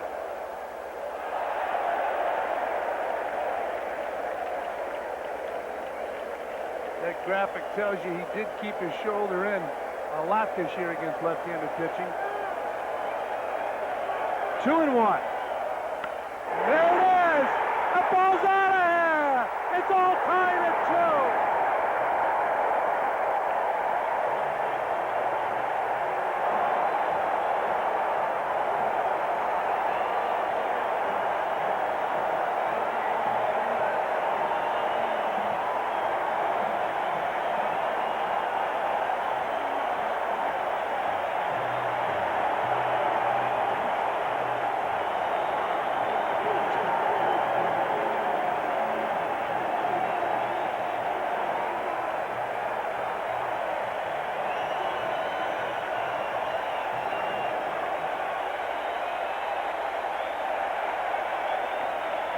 I'll tell you, I have goosebumps, friend, and I really do, because I don't think I have ever seen Darryl Strawberry hit a fastball in that position off a left-handed pitcher this hard to right field. I mean, he crushes this ball. I mean, crushed. That ball's got a dent in it. Darryl Strawberry, I'll guarantee, out of 100 thrown by a left-handed pitcher that hard and in that position, he's not going to pull but one of them, and that's the one. Boy, I'm telling you, what a rope. Oh, boy. I mean, a P to right field. Oh, brother. It's all happening here at Shea. We're all tied at 2. Kevin McReynolds takes a ball. 1-0. In Montreal. It's Montreal 4, St. Louis 2. And by the way, before the ball game, Met Player of the Month, or made the Met Player of the Month, Metropolitan Life Player of the Month, Kevin McReynolds received the award from Ivar Quigley. McReynolds doing a fine job last night with the bat in his hand, and once again tonight he's facing the tough Shane Raleigh. Swung on and missed. 1-2. All kinds of excitement here at Shea Stadium. 86 and now here in 87, the Mets in pursuit of the Cards. And of course, as Tim mentioned, you got to watch those Expos. There's a shot in the left field, base hit.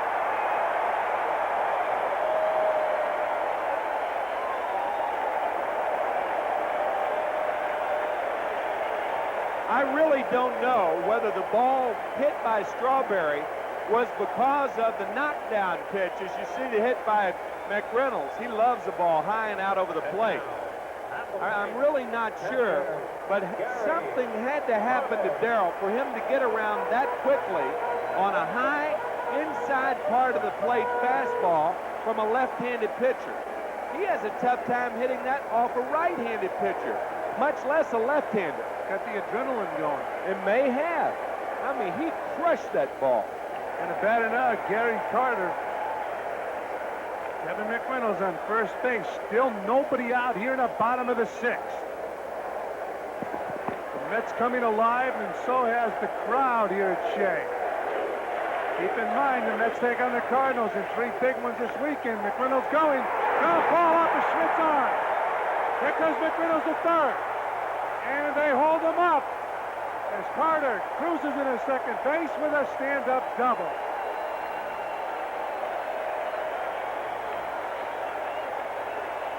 Is the roof falling in on Shane Rawley?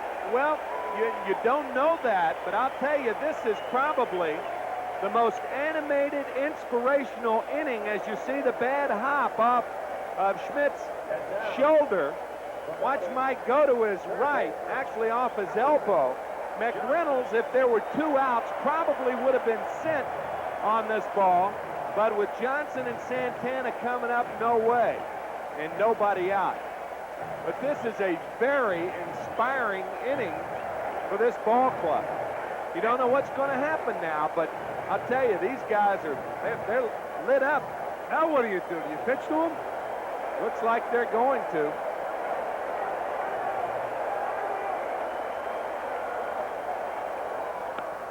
Oh, foul ball. If you're going to pitch to Johnson in this situation, I would think you got to bring the right side of the infield in, don't you? Yeah. You know, the double play's not in order. You're conceding a run, a ball to the right side of the infield. You're not only giving up a run, but you're giving Carter a chance to go to third base. Calhoun, the left-hander, Michael Jackson, the right-hander. Well, Shane Rawley's slider that you mentioned before, I'm surprised he just doesn't give a steady diet of bad sliders to Howard Johnson down and in. And Johnson gets a base hit into right field. The Mets will score another run. They've taken a lead, 3-2. Howard Johnson coming through again in the clutch. 5 straight hits has given the Mets the lead. And Howard Johnson coming through again, and you know, it's no second guess. You brought it up before it happened, but you really wonder whether pitching to Johnson was the right play. Howard, not only a big RBI man, but a key RBI man, and that's going to be all for Raleigh. Out of nowhere. He was handcuffing the Mets up until this inning. Like the old Gatling gun. You remember the Gatling gun had to go rat-a-tat-tat, rat-a-tat-tat. You see that in the comics? That's what's happened here. Rat-a-tat-tat-tat-tat. In the comics, I remember it. Yeah, you know, rat-a-tat. Shane was just rat-a-tatted out of here. But, I mean, you know, he pitched a one-hitter up to the 6th inning, and then after the 5th single by Keith Hernandez and that tremendous home run by Strawberry, that ball didn't have a chance to get up. Let's look at it once again from the third base camera. Oh, well, this is the over-the-shoulder, all right. But see the curl by Strawberry, we've talked about it a lot of times. He has so far to bring the bat. He's got so far to swing that bat from over his head. And when he does that, that's why it's difficult to pull the ball. You know, usually guys who hold that bat straight up and down, they can pull the ball, but not see the curl right there. Now look how far he has to go. Now this is an inside fastball, close to 90 miles an hour, and I mean he crushed that ball. You talk about impressive. That was as impressive a home run as I've seen Strawberry hit. Not because of distance, but because of what he did to that particular pitch.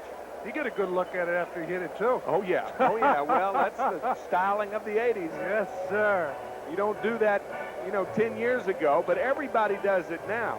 And the reason they give Strawberry the low 5 is because Sam Perlazzo, the third base coach, said, I can't get up that high to give you a high 5. So what about a low 5? So that's how that originated. That's a tough handshake, that low 5 for Strawberry. 6'6". Wouldn't be for Freddie Patek. No, that would be a high 5 for Freddie Patek, right? Freddie Patek.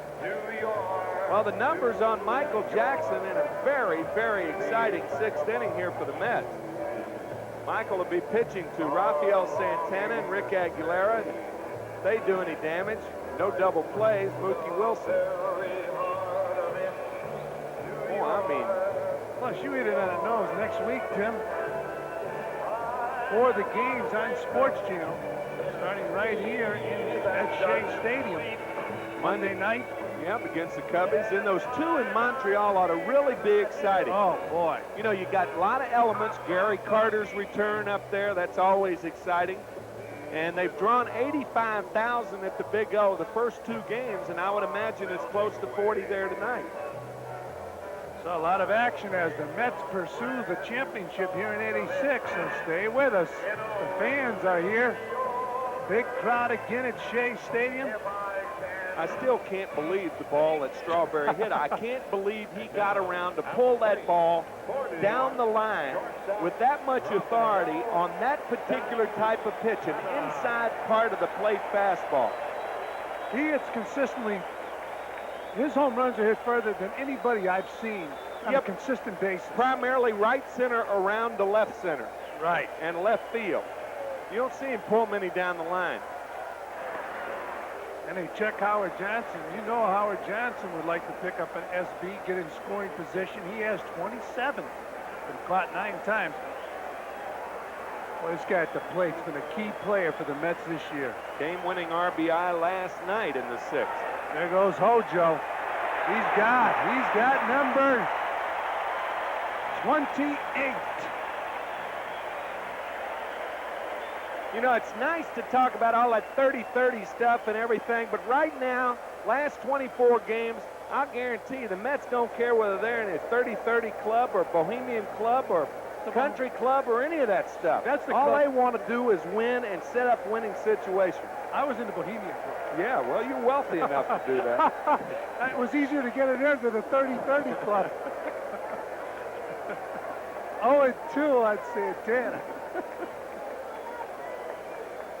I like the romance that goes with it, too. You know, guys in 30-30 clubs, winning ball games, excitement, screaming and yelling at the ballpark, hot dogs, soda. Foul out of play. Woo.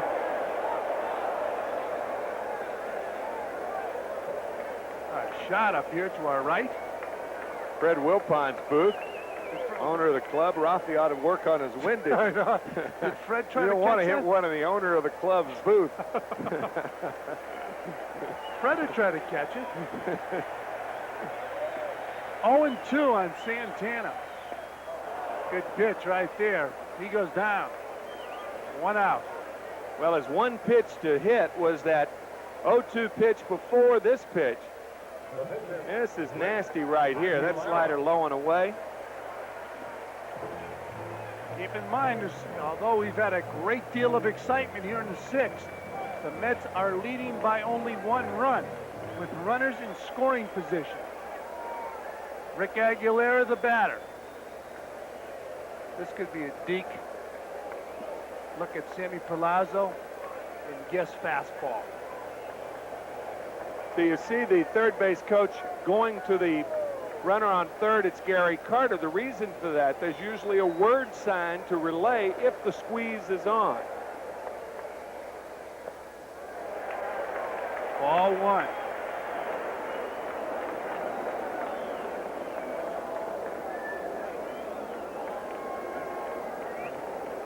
One and 0 on Rick Aguilera. You got everybody talking. Samuel's talking to Hayes. Jeltz is talking to Schmidt. Schmidt's looking at Palazzo. Palazzo's looking at the hitter and going to talk to Gary Carter. Now he's given the sign. As a catcher, you look and see if the pitcher does anything unusual. Doesn't appear that he did. Because there's usually a sign the hitter relays back to the coach, therefore the word sign to the runner at third. Down low. 2-0. Great game, isn't it? Oh. Good shot of Palazzo. Look at that. Sammy has already gotten the sign from Davey. Now he's got to yell to Aguilera. He doesn't like that. No, he doesn't like that. Nobody. Rick, hello. He's almost smiling. Now you got to love that. Sammy's saying, hey, look down here anyway, even if nothing's on. That's right. Now he looked to see if he did anything differently. Now he went over to Carter. Aguilera acting like a third hitter in the lineup, getting in there 2-0, and he wants to be aggressive. Takes the strike. 2-1. Palazzo is getting it from Johnson, now relaying it to Aguilera. See if Aguilera does something different with his bat or his hat. Now he went to his right belt. That's an unusual move. I don't know the Mets signs or the relays, but Palazzo not talking to Carter. Hojo's saying, look, I'll just do anything you guys want to do. I'll follow the leader. Yeah. 2-1. And there's a shot into left field. 1 run scores. They're going to hold up Johnson. So Rick Aguilera, a big base hit. Johnson safe at third. Carter scoring the Mets' 4th run. And Shea has gone crazy.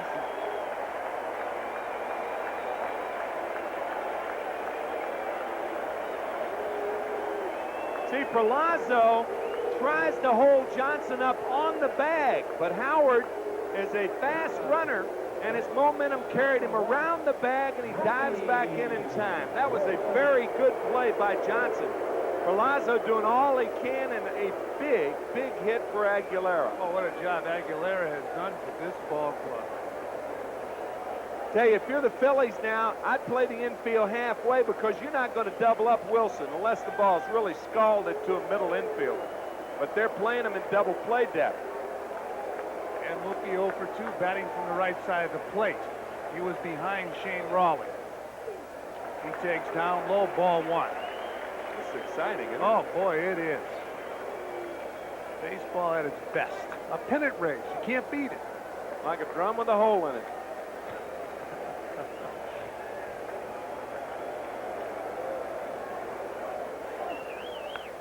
Fouled off. 1 ball and 1 strike on Mookie Wilson.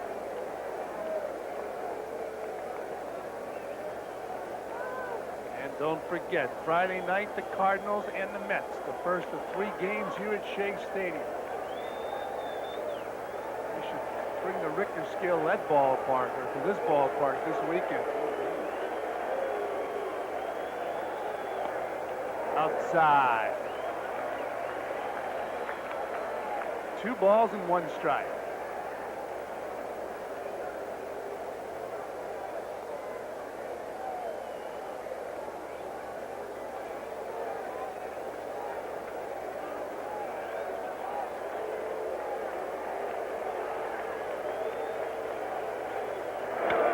It's a long drive.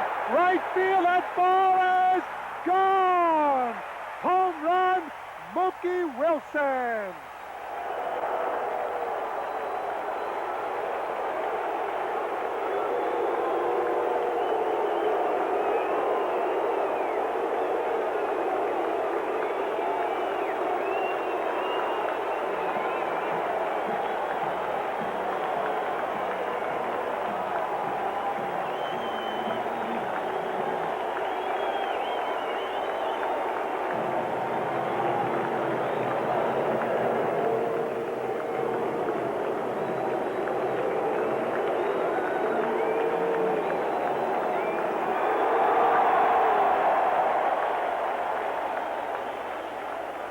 Michael Jackson falling behind Wilson like he did to Aguilera, only Mookie does more damage. 7-2 New York.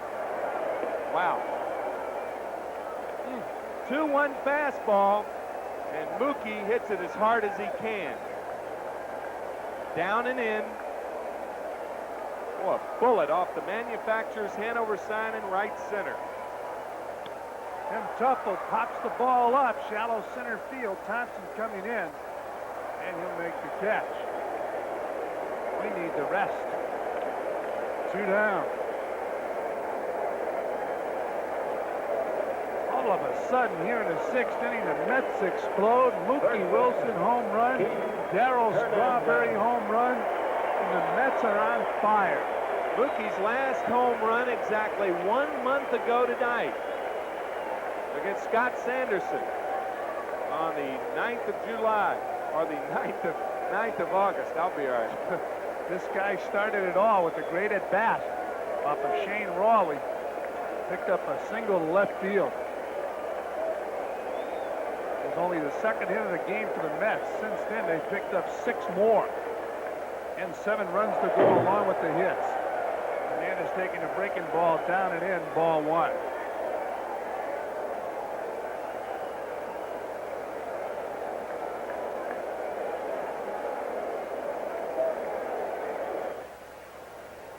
They're really setting the tone against the Phillies. There's a strike. They have won 7 of 8 games here at Shea this year against Philadelphia, and they won 6 of 9 last year. Montreal has scored another run.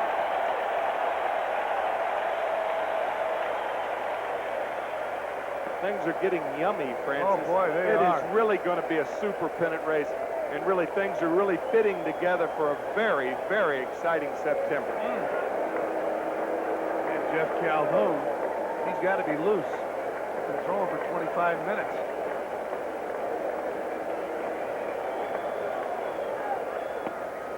There's a strike. 2-2 on Hernandez. If he gets on, he'll be followed by Darryl Strawberry. Ever since we talked about the moon, it's now a lot clearer in this 6th inning. Strawberry must have knocked it up a couple of notches with that home run. Thing hitting the stands out there, and the moon popped up. That's resounding fury right there. You knew it was a Mets night with that orange and blue. That's right. There it is. Personally ordered by General Manager Frank Cashin, orange and blue moon this evening. Maybe he said get it up a little higher as Keith Hernandez fouls the ball out. He didn't like where it was before. Bringing 2 on Hernandez.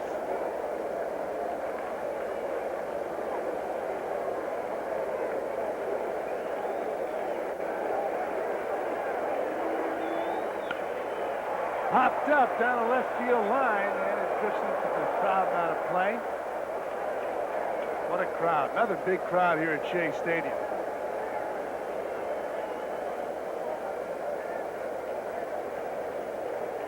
Keep putting that rosin on top of the pine tar to keep those hands, I guess, make them stick even more to the bat. Hernandez is one of, I guess, not too many hitters in baseball now that does not use at least 1 batting glove. He showed me on the pregame show a nice slit in the fingers there as he checks the swing. Oh, no, he didn't. He's called off by third base umpire Tom Hellion. No argument from number 17, because here in the bottom of the 6th, the Mets pick up 7 after 6. Ralph joins 10 to score. The Mets 7, the Phillies 2.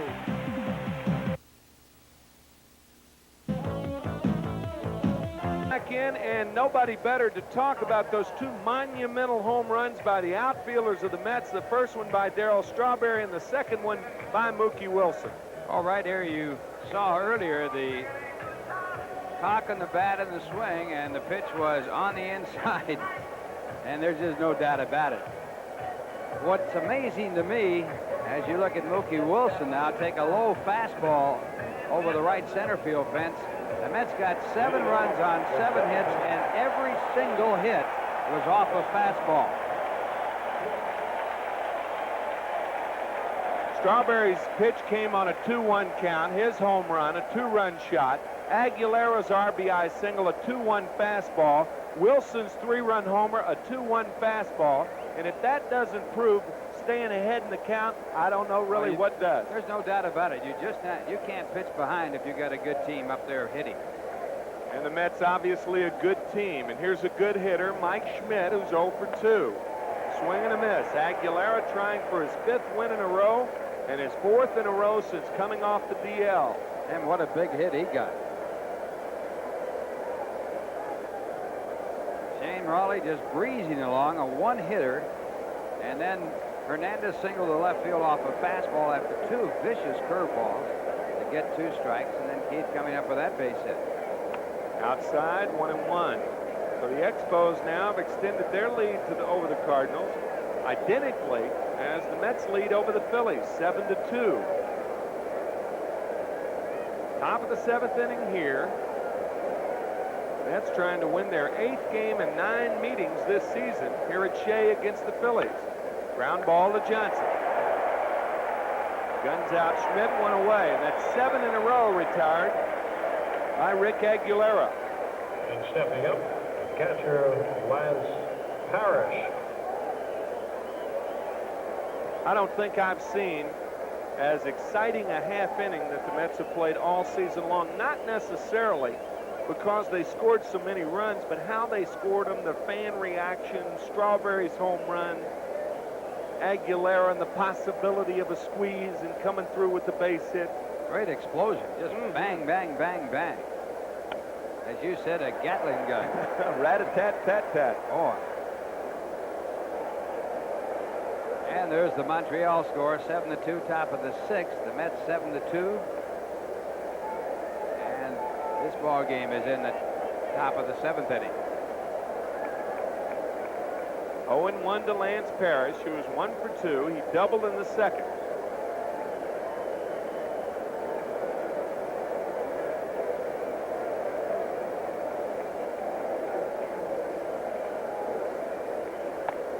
High for a ball, 1-1. Parrish doubled off a slider, and he hit the ball very hard to left center field. His next time up, he saw all fastballs and was struck out. The book on Parrish is he's a good fastball hitter. When it's out over the plate, you can crowd him and throwing breaking balls away. Of course, the high, tight, low, and away formula will get any hitter out. 1 and 2 to Parrish. That's why I never understood meetings in my life. Oh, man. Tell me about it. They tell me Lesotho has about 2 meetings a day. By the time you leave meetings, pitchers can't get any hitters out. Up. I don't think he went too far. I think home plate umpire Jerry Crawford called it a strike. It looked at the strike zone. Now batting, right fielder. And the replay. Wilson.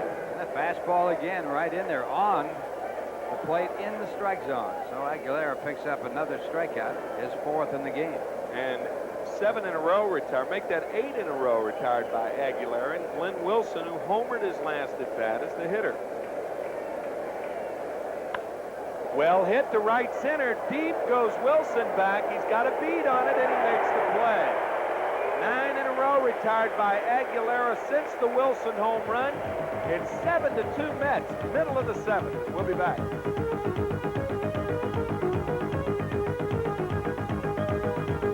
For the Philadelphia Phillies, Maddox is the new pitcher. Mike Maddox, his brother, pitches for the Cubs. He'll be facing Darryl Strawberry, who got a standing ovation. He homered his last time up. A BB into the right field stands off Shane Raleigh. Maddox with a record of 1-0 and no saves, making his 5th appearance. Outside, ball 2, 2-0, 7-2 New York, bottom of the 7th inning.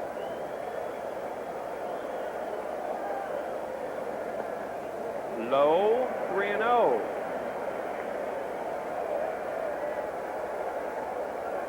Maddox with an earned run average at 2.13. He's worked 12 2/3 innings, given up 13 hits. Well hit, deep left center field. Back is Hughes. It's off the top of the wall. On the 3-0 count, Strawberry almost hit another one, but he'll settle for a double.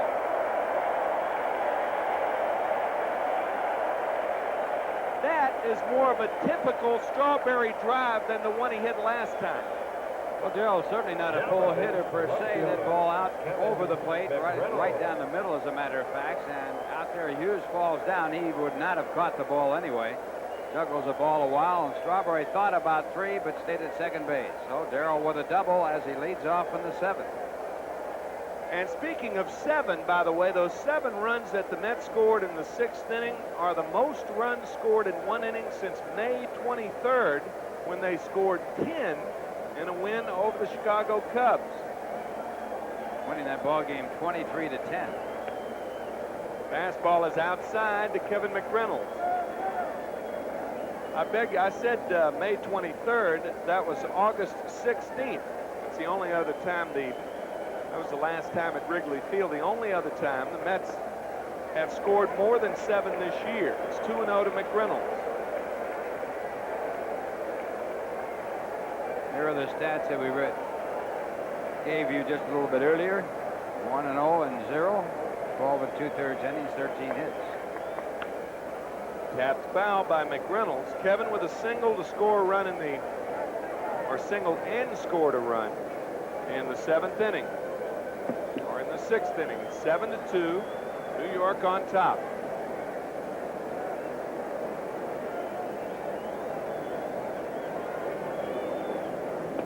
Good slider there. 2-2. Difference between a 2-1 fastball and a 2-1 slider. Tommy Newell, the right-hander. Good slider again from Maddox, and McReynolds goes down on strikes. One away here in the 7th inning, and the batter, Gary Carter. There's a good breaking ball. It's out of the strike zone, but the illusion of it being at one time in the strike zone, so McReynolds swings and misses.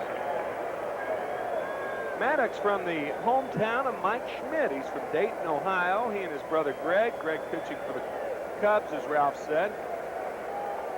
They faced each other one time, and Greg won the victory. First time ever that rookie brothers had opposed each other. The Negroes, of course, had pitched against each other.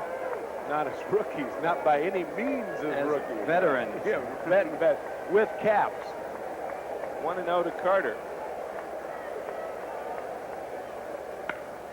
Base hit left field. Here comes Strawberry. He's going to score. It's now 8-2 New York.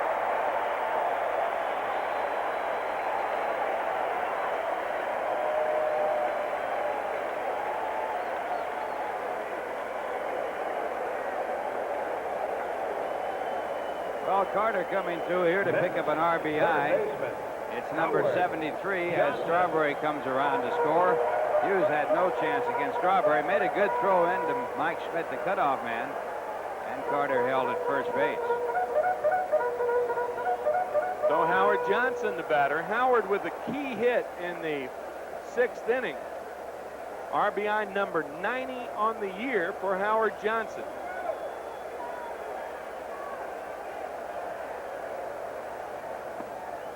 Ball outside, 1-0. Gene Walter, the left-hander. David Cohn warming up for his start against the Cardinals. He'll start Sunday afternoon against the Cardinals. We'll have those rotations for you after this pitch. 1-1.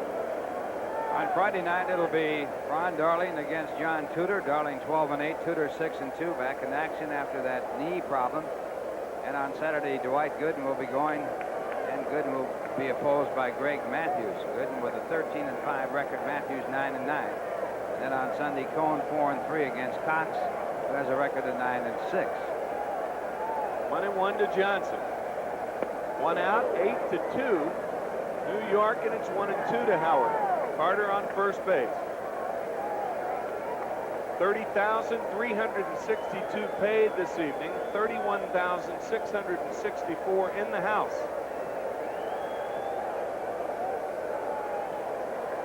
Mets lead the major leagues in attendance at home, paid attendance. This puts them right at about 2,625,000. And before tonight's game, the Mets would have to average 36,800 plus, few over 36,800 to hit 3 million. And we just had a report that Jack Clark was injured in the game at Montreal. He was removed from the game. He has something wrong with one of his knees. What a blow that would be to the Cardinals. And we talked about it before, while the Cardinals are a running club, their main cog in that engine, can't run an engine without the transmission. I guess you could say Clark's the transmission in that Cardinal engine that has been sputtering of late. Ground ball towards short. Jeltz to Samuel for the 1 out. That's all they can get. 2 outs here in the 7th inning. Jeltz does a good job in this ball. It takes a very unusual hop. It hits the grass where it's cut into the dirt, scoots off to the right side of Jeltz, and he still handles the ball well to pick up the force play.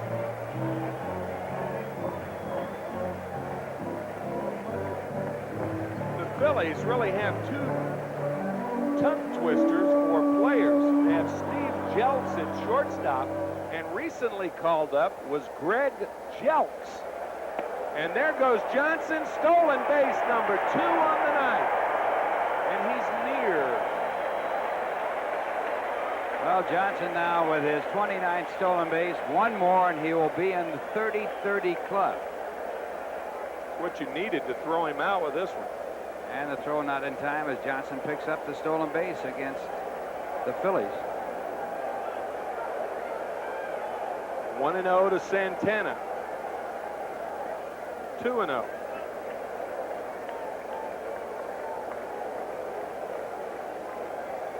Three sellouts this weekend, and yet another reminder, please take a train to the game with the Tennis Open Finals this weekend and all the excitement here at Shea and the big series coming up. And you'll have an off day to think about it. Think about how you're going to get here and get your train tickets. But if you haven't got a baseball ticket, don't show up. So Santana walks. Rafi 1 for 3 on the night, and the batter Rick Aguilera. Mets pitcher Rick Aguilera. Well-deserved hand for this young man. What a job he has done since coming off the DL August 24th. 3-0 coming into this game and leading by a score of 8-2 to make it 4-0. And he has really pitched extremely well.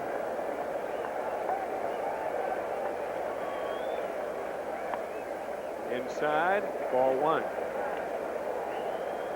His 3 victories, 2 over the Dodgers, 1 over San Francisco, and now leading in this one over the Phillies.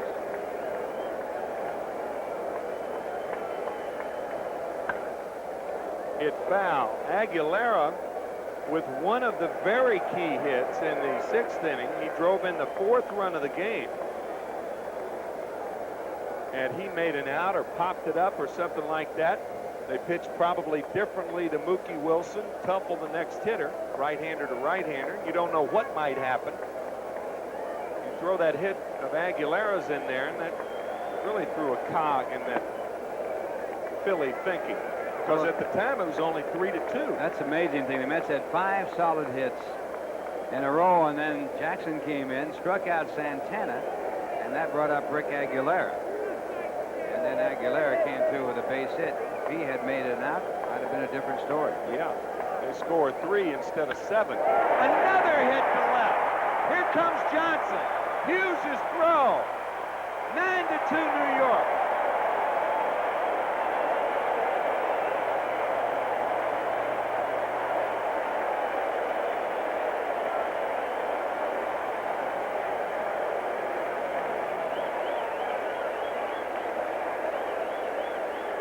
Well, Ron getting another fastball and another run batted in, his 2nd in the ballgame. Aguilera now with 3 RBIs on the year and picking up his 8th hit in 32 at-bats. And when you came on, Tim, I heard your remark about the bunt by Aguilera with runners at 1st and 3rd. After following that with 2 hits, you say, hey, what was he thinking about? Yeah. 1-0 to Wilson. That was that sacrifice with 1st and 3rd and 1 out back in the 2nd inning. Aguilera sacrificing. He can hit. I mean, he can pound. 2-0 to Wilson, who had a 3-run homer, his 8th of the year in the 6th inning. 6 of his 8 have been batting left-handed. Tapper towards 2nd.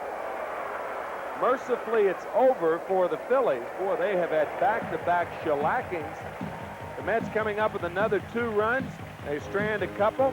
It's 9-2 after 7, and we'll be back after this.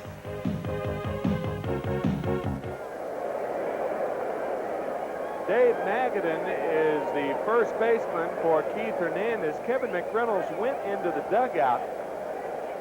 We don't know the reason for that. We'll see if Kevin surfaces. There's Dave. He's in there for Keith Hernandez, giving Keith a break.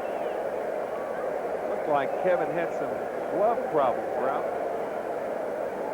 Evidently got a new glove and went back out to the outfield.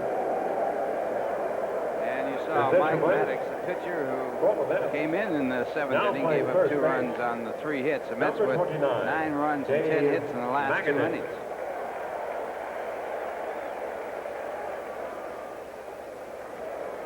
And leading off the 8th inning, There goes for Philadelphia, Mike Maddox. Keith Hughes.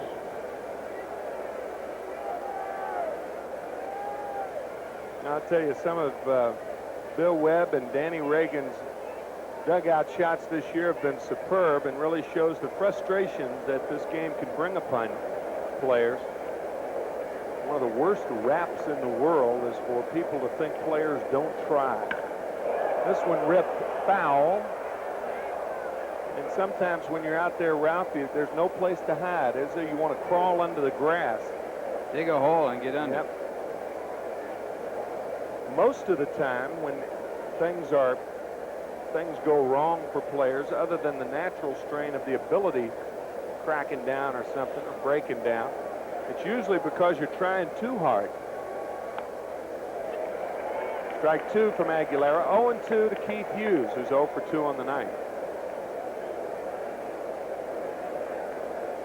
Well, that's a big stage out there. The more you relax, the more your ability can come through, but your relaxation is just as much of an ability as the ability that you were born with. Some guys never get over that.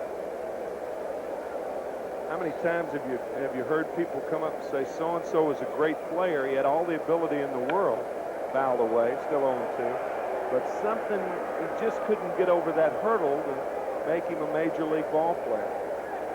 Playing the minor leagues, you don't have that pressure because there's not that much attention focused on you. And then when you come up here, the pressure certainly is on.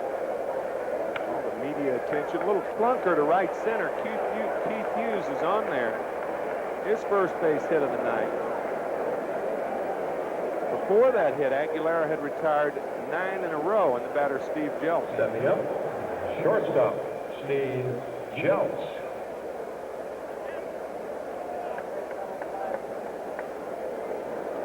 Steve 1 for 2 on the evening. He scored the first run of the game. The Phillies, it was hard to believe, but they had the lead. The way Shane Raleigh was pitching, it was a strong lead, 2-0 in the bottom of the 6th. The Mets erupted for 7 runs. They scored 2 in the bottom of the 7th. That's how we stand. 1-0 to Jeltz. Inside, 2-0.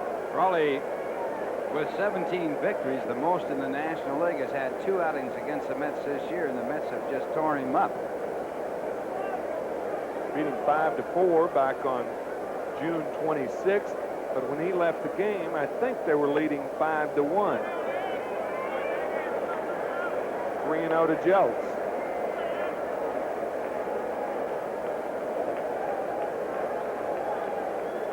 Lasted just a shade over 4 innings in that first game.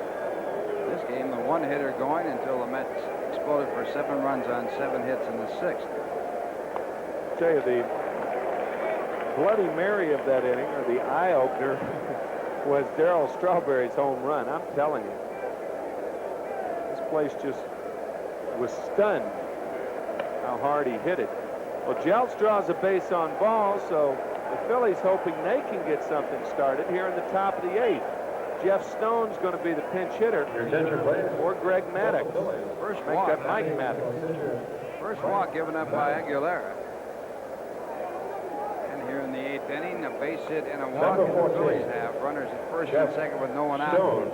Jeff Stone, the batter. Stone hitting .275 for the year with 1 home run and 11 runs batted in. Stoney, one of 15 children from Haytime, Missouri. A nice gentleman he is, too. Talking to him before the game tonight around the batting cage. fastball outside. He was talking about his 2 previous pinch hitting appearances. He has struck out the last 2 nights. And he said those pitchers, he said, they haven't given me much of a chance the last 2 nights. So he's looking for a chance, and he may get one against another pitcher. Nobody warming for the Mets, however. Stone has had 24 appearances as a pinch hitter, and he's had 8 base hits. And they're getting someone up in the bullpen for the Mets. Probably the phone is not working down there. Most of the time when you see coaches up in the top step and they're waving hats and everything and going like Sam's doing there, probably the phone's not working. That happens occasionally. I know you don't believe Ma Bell could possibly have a phone not work. Well, they could have somebody calling up for pizza or something on the phone. Can't get through. Yeah, managers don't like it if they call down and the line's busy. And it sometimes is. Fastball is high, 2-0 to Stone.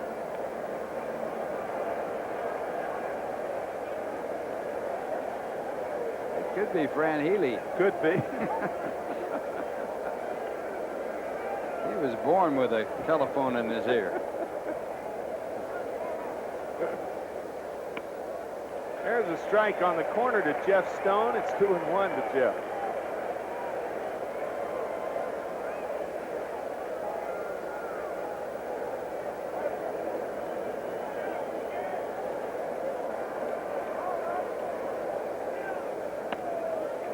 Ball high, 3-1.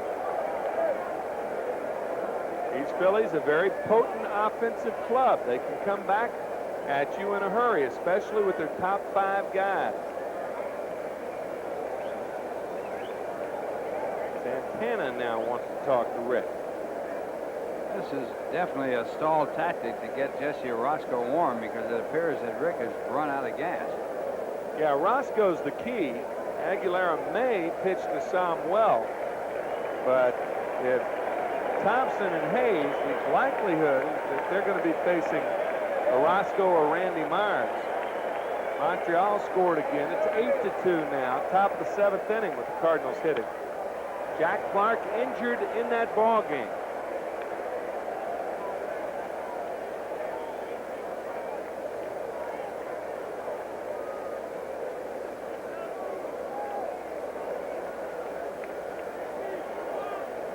There's the 8-2 score on the scoreboard. Scoreboard, by the way, says 2-2. I believe it's 3-2.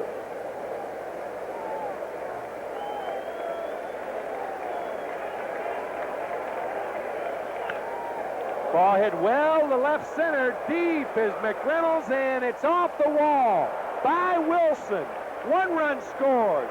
2 run scores. Stone with a triple. It's now 9-4 New York.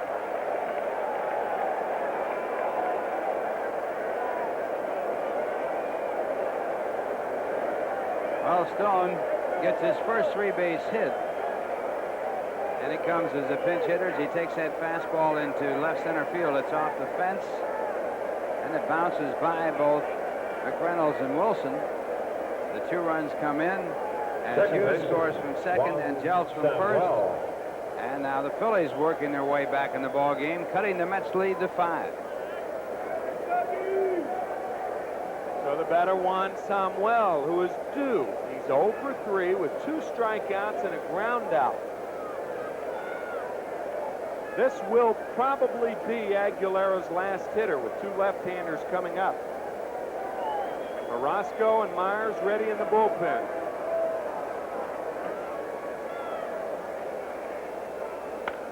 Line drive, base hit, center field. Stone scores. It's now 9-5. And that certainly is going to be all for Aguilera.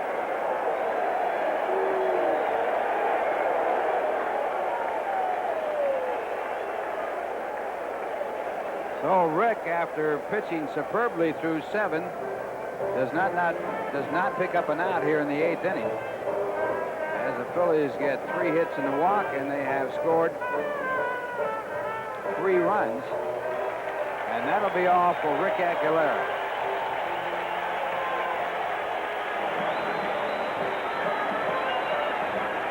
Mike only gave up 6 hits. The key in the 8th inning was that walk he gave up, and that was to Steve Jeltz. With the Mets leading 9-5 now over the Phillies. Nobody out. Samuel at first here in the 8th inning. Jesse Orozco in the ball game, and we'll be back after this. The pinch hitter to face Jesse Orozco and Jesse's numbers. Jesse, coming into this ball game, has worked 62 and 65 innings. Fly ball, center field. Wilson, an easy play. And there's one away.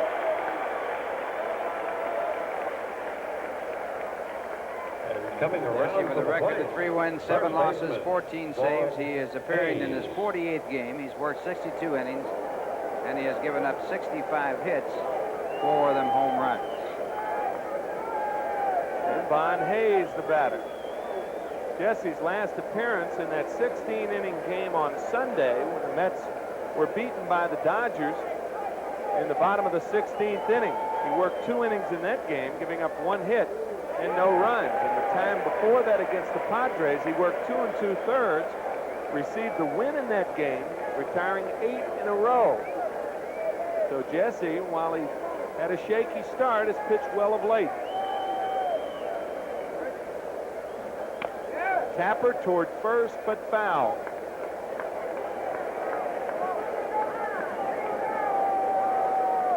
Tell you, it's going to be important for Orozco to be going well when the Cardinals come in, Ralph, and Randy Myers, because you can really throttle the Cardinals with left-handed pitching. As a matter of fact, the Cardinals are only 7 games over 500 against left-handers. Well, you turn those speedsters around, you get Coleman on the right-hand side of the plate, the switch hitters. McGee, another great speedster, he turned him around to the right side. Tommy Herr, Terry Terry Pendleton. And Hayes goes down on strikes, and all Orozco has done is come in the game and thrown 4 strikes worth 2 outs. Third baseman. Well, Jesse right here with the fastball, and he pumps it right on by Von Hayes. And those were 2 important outs because Mike Schmidt's now the batter. Mike with 29 home runs on the year and 524 lifetime.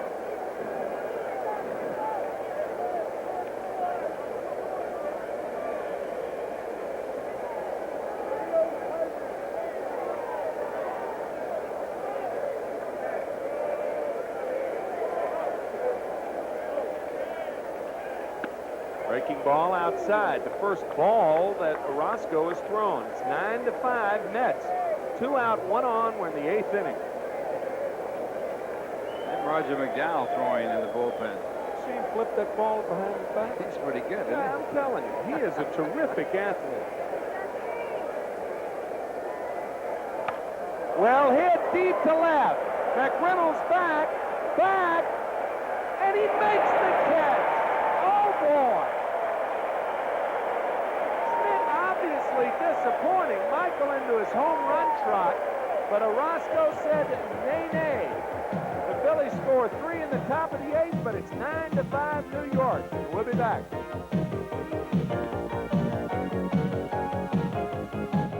Man is playing center field, replacing Milt Thompson. Chris pinch hitting in the 8th inning.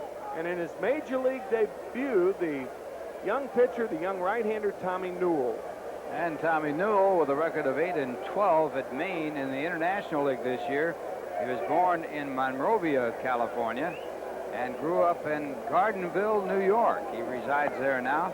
The Phillies' 24th pick in the June 1983 draft. And leading off the bottom half of He's the 8th making inning, obviously his first appearance against the Mets.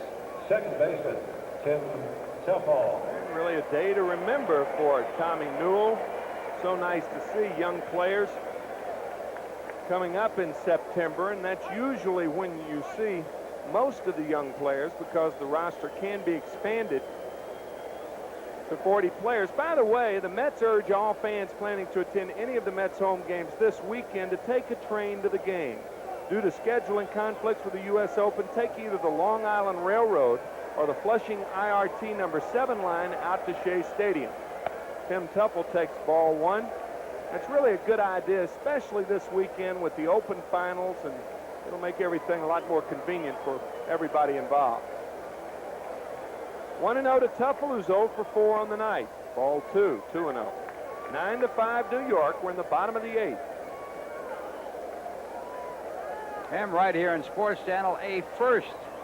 Ex-President Richard Nixon will be interviewed by none other than Fran Healy. All right. And Tuffle grounds to shortstop Steve Jeltz. So Timmy, a rare 0 for 5 tonight.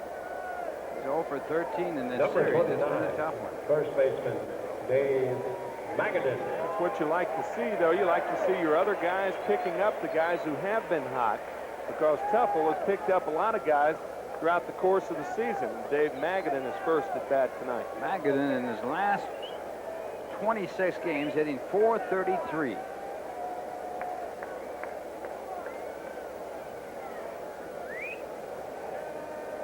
Dave with a pinch hit home run in game 1 of this series. Hit it off Steve Bedrosian. Strawberry almost won that ball game in the 9th inning. Put Wilson right back to the back of the warning track with 2 men on base. It would have put the Mets up by 1 if it had gone out of the ballpark. Sort of like Mike Schmidt's fly ball in the previous half inning. Yeah, I thought that ball was gone. Curve ball high, 1-1 to Magadan. 1 out, we're in the 8th, 9-5 New York. Cardinals losing their game. The Cardinals had scored a run in the 7th inning. It's now 8-3 Montreal. It's Dennis Martinez starting that game, I believe. Against McGrain, Joe McGrain. Joe McGrain, Cardinals are throwing Tudor, Matthews, and Cox at the Mets this weekend. And when the Mets play Montreal, they don't want to look at Martinez. He's pitched very well against them. Well, they probably won't. That's a good point, because next Wednesday night is when they'll play, so I would imagine Martinez will pitch Tuesday night. Dennis has beaten the Mets 3 times this year, as you look at Fred Tolliver now warming for Philadelphia.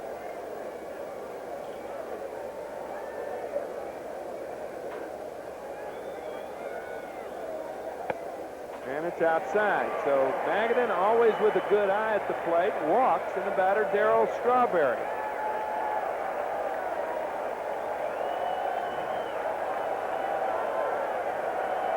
Mets right fielder Darryl with a dramatic home run in the 6th inning to tie it off Shane Raleigh, and he doubled and scored a run in the 7th.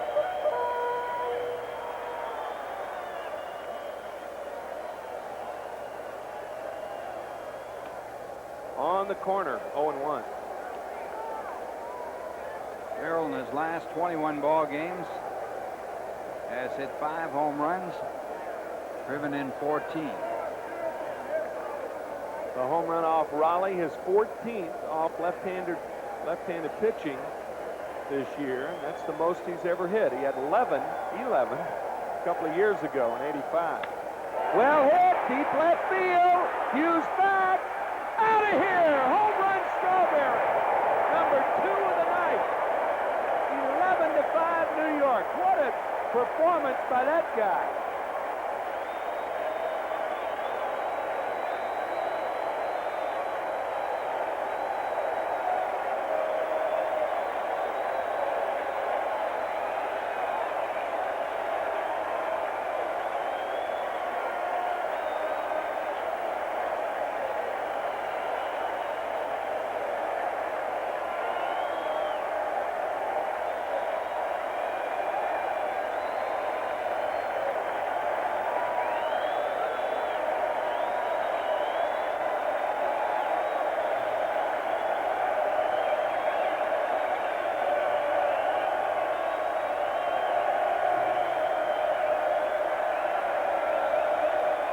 Here's Kevin McReynolds.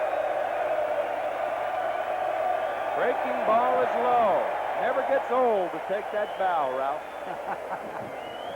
Number 34 for Darryl Strawberry, and his 82nd run batted in. 1-1.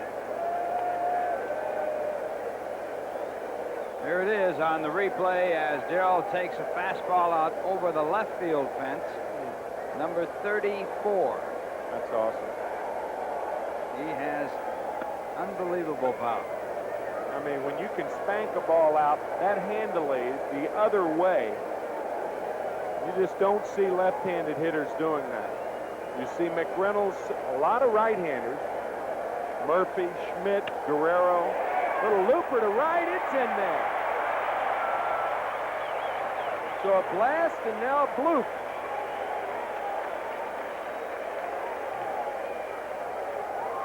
Catcher. Well, earlier in the ball game, Darryl Strawberry took an inside pitch right down the right field side for a tremendous home run. Now this ball away from him, he's behind it slightly, goes with it, and he knows it's gone. And it was out of the park easily. Everybody has a tendency to think that Strawberry is lean because he's 6'6". Take a look at the arms on him. You know he's not a lean man. Tremendously strong. And now Carter joins the hit parade with his third hit. And Wilson throws it offline. That's going to allow Carter to go to second. So the Mets have runners at second and third and only one away. Probably an error on Glenn Wilson. Looked like his spikes got stuck out there or something. Wilson leads the National League in assists with 17. He has a tremendously strong arm. And Carter comes up with his third hit. He had doubled in that big 7-run 6th inning. And he had singled in the 7th inning to drive in a run. And this throw way offline, allowing Carter to go down to second. So that's the debut of Tommy Newell as he gets one man out, walks one, gives up a 2-run home run to Strawberry, and back-to-back singles by Kevin McReynolds and Gary Carter. Tommy Newell.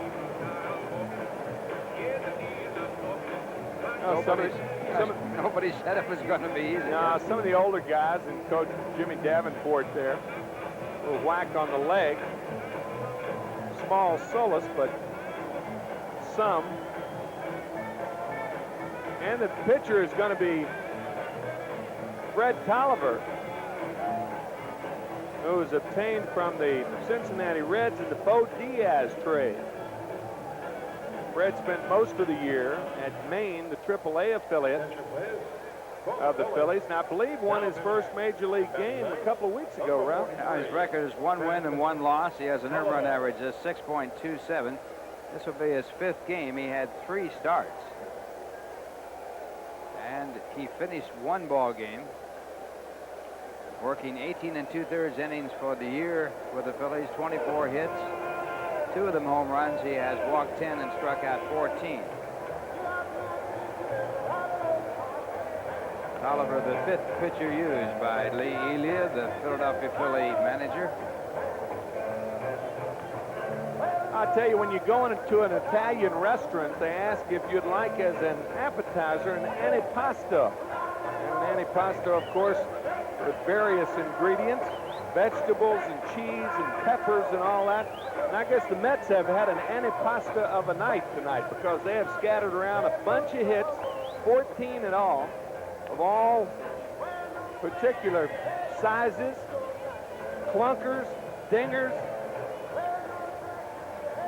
Hitting shoes have been on. They only had 1 up until the 6th inning. Then the explosion for 7 runs on 7 hits, knocking Raleigh out of the box. Jackson came in to relieve him. Now the batter will be Howard Johnson, who had a big base hit in that 6th inning. Everybody but Tuffle in the starting lineup, including Aguilera, have had at least 1 base hit. Another good night for Hojo. They're going to walk him. I never have understood why they didn't walk him back in that 6th inning. No argument here on that. I agree totally. First base open, runners at 2nd and 3rd, and they pitched to him, and he singled to right field. There was nobody out at the time, but that was the hit that ran Shane Raleigh, and Michael Jackson came in and struck out Santana, but then Aguilera with a key hit to drive in the 4th run And with 2 on and the count 2-1 to Mookie Wilson, he drilled his 8th home run of the year. Shortstop, Rafael. Trying to put things out of reach. So here's Santana with the bases loaded and 1 out, 11-5, New York.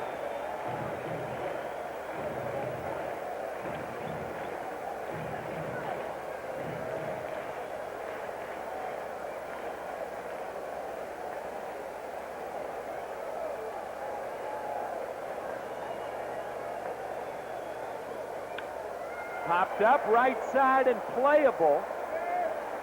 Hayes over near the stands, and he makes the play, and he'll run it back in. That's the proper thing to do. You don't want to make your throw prematurely because there's no need to throw it unless you have to. As Santana goes down, and the batter Jesse Orozco. Pitcher Jesse Orozco.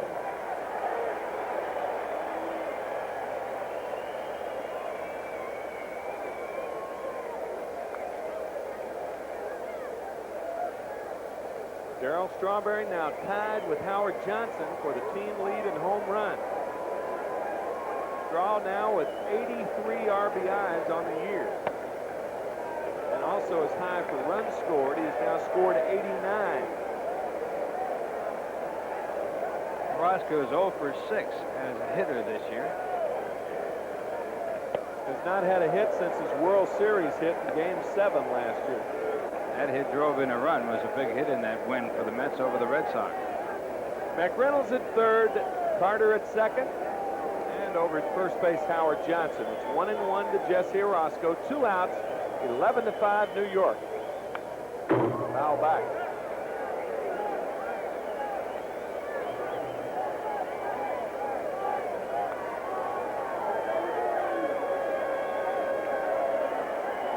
After this game tonight, the Mets and the Phillies have 3 more meetings. And that is the series, the last road trip for the Mets, when they play 3 at the Vet in Philadelphia, then have an off day and go to St. Louis to end it.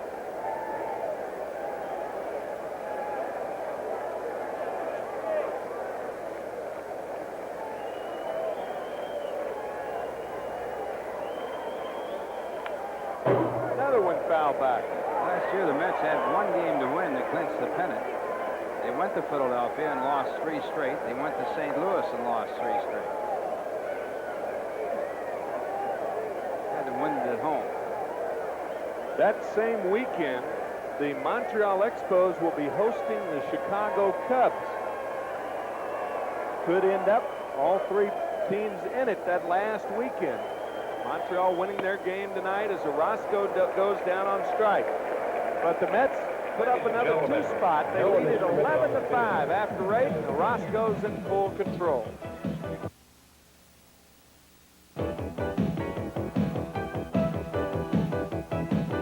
Last 3 bats he has had. 2 home runs and a double in his last 3. Here's his first at bat of the 3. Fastball inside, and he just tears it to right field, and it's a bullet into the stands, and the Mets tie the game with that home run at 2. Home run coming off of Shane Raleigh. And now later in the ball game, after the double, hitting against Tommy Newell, he goes to left field and hits it out over the left field fence. So Darryl with 4 runs batted in and 2 home runs in this ball game, the big hitter for the Mets, as they lead by a score 11-5 as we go to the top of the 9th. It's amazing. The Mets sent 10 batters to the plate in the 6th inning, scoring 7. They sent 7 to the plate in the 7th, scoring 2, and 8 to the plate in the 8th, scoring 2. So that means they have averaged 8 men to the plate in the last 3 innings. Here's Lance Parrish to lead it off for the Phillies. Lance 1 for 3, has struck out twice and doubled.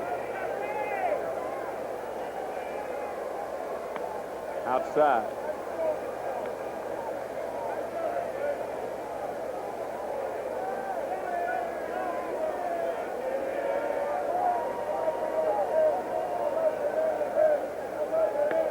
There's the strike. 1-1 to Lance Parrish. Boston leading the Yankees by a score of 5-2. Ended up seeing part of that Yankee game last night. That game ending at 1:47 in the morning. Over 2.5 hours of a wait.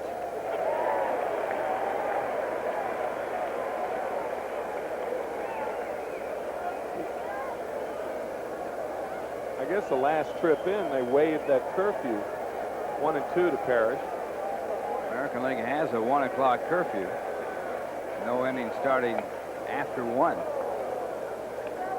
Curveball is high, so it's 2 and 2 to Parrish.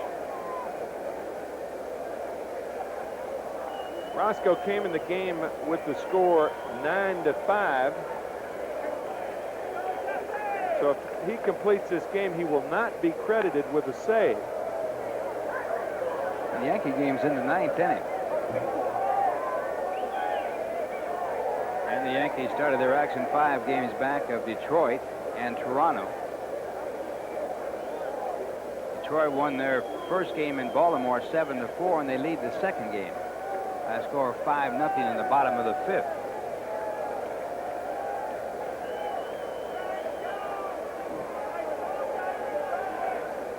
Outside. Milwaukee leading Toronto 2-1 in the top of the 6th inning.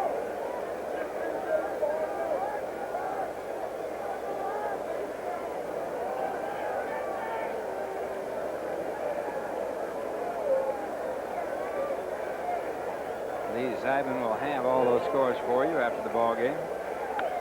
Another one foul back right below us.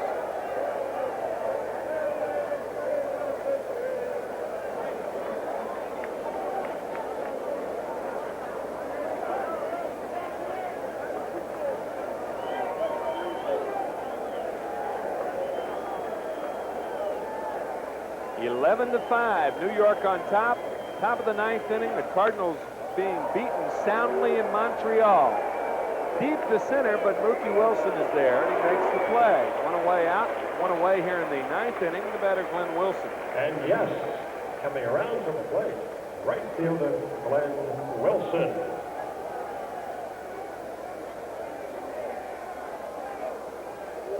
Glenn, a home run in the 5th inning, his second of the series. And a home run against Terry Leach in last night's ball game. Make that the first game Monday night.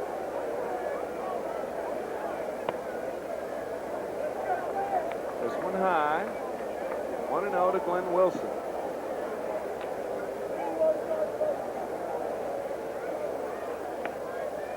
Inside. 2 balls, no strikes to Glenn Wilson.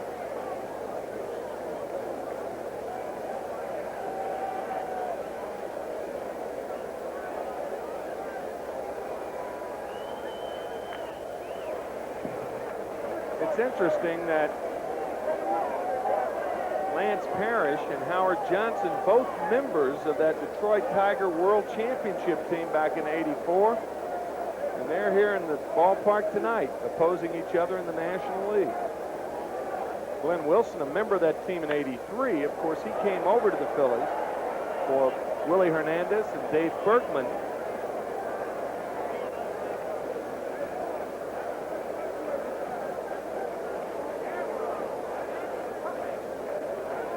Phillies the only team to win a season series from the Mets last year. This year, of course, it really turned around. Was it ever? After this game, the Mets will be 12-3 against Philadelphia, winning 8 of 9 here at Shea. Last year, they won 10 of the 18 games.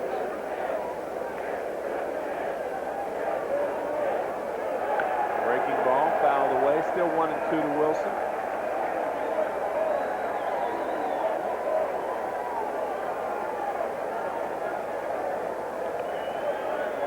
And we'd like to remind you one more time, right here in Sports Channel, Richard Nixon, the former president of the United States, will be on Fran Healy's show after this game.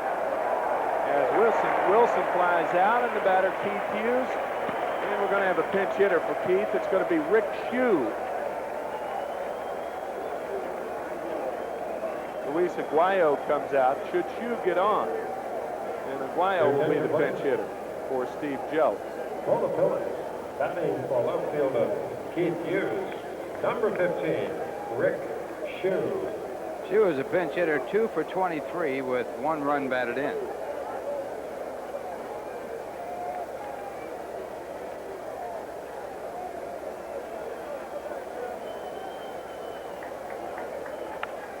Fouled away, 0-1 to Shue.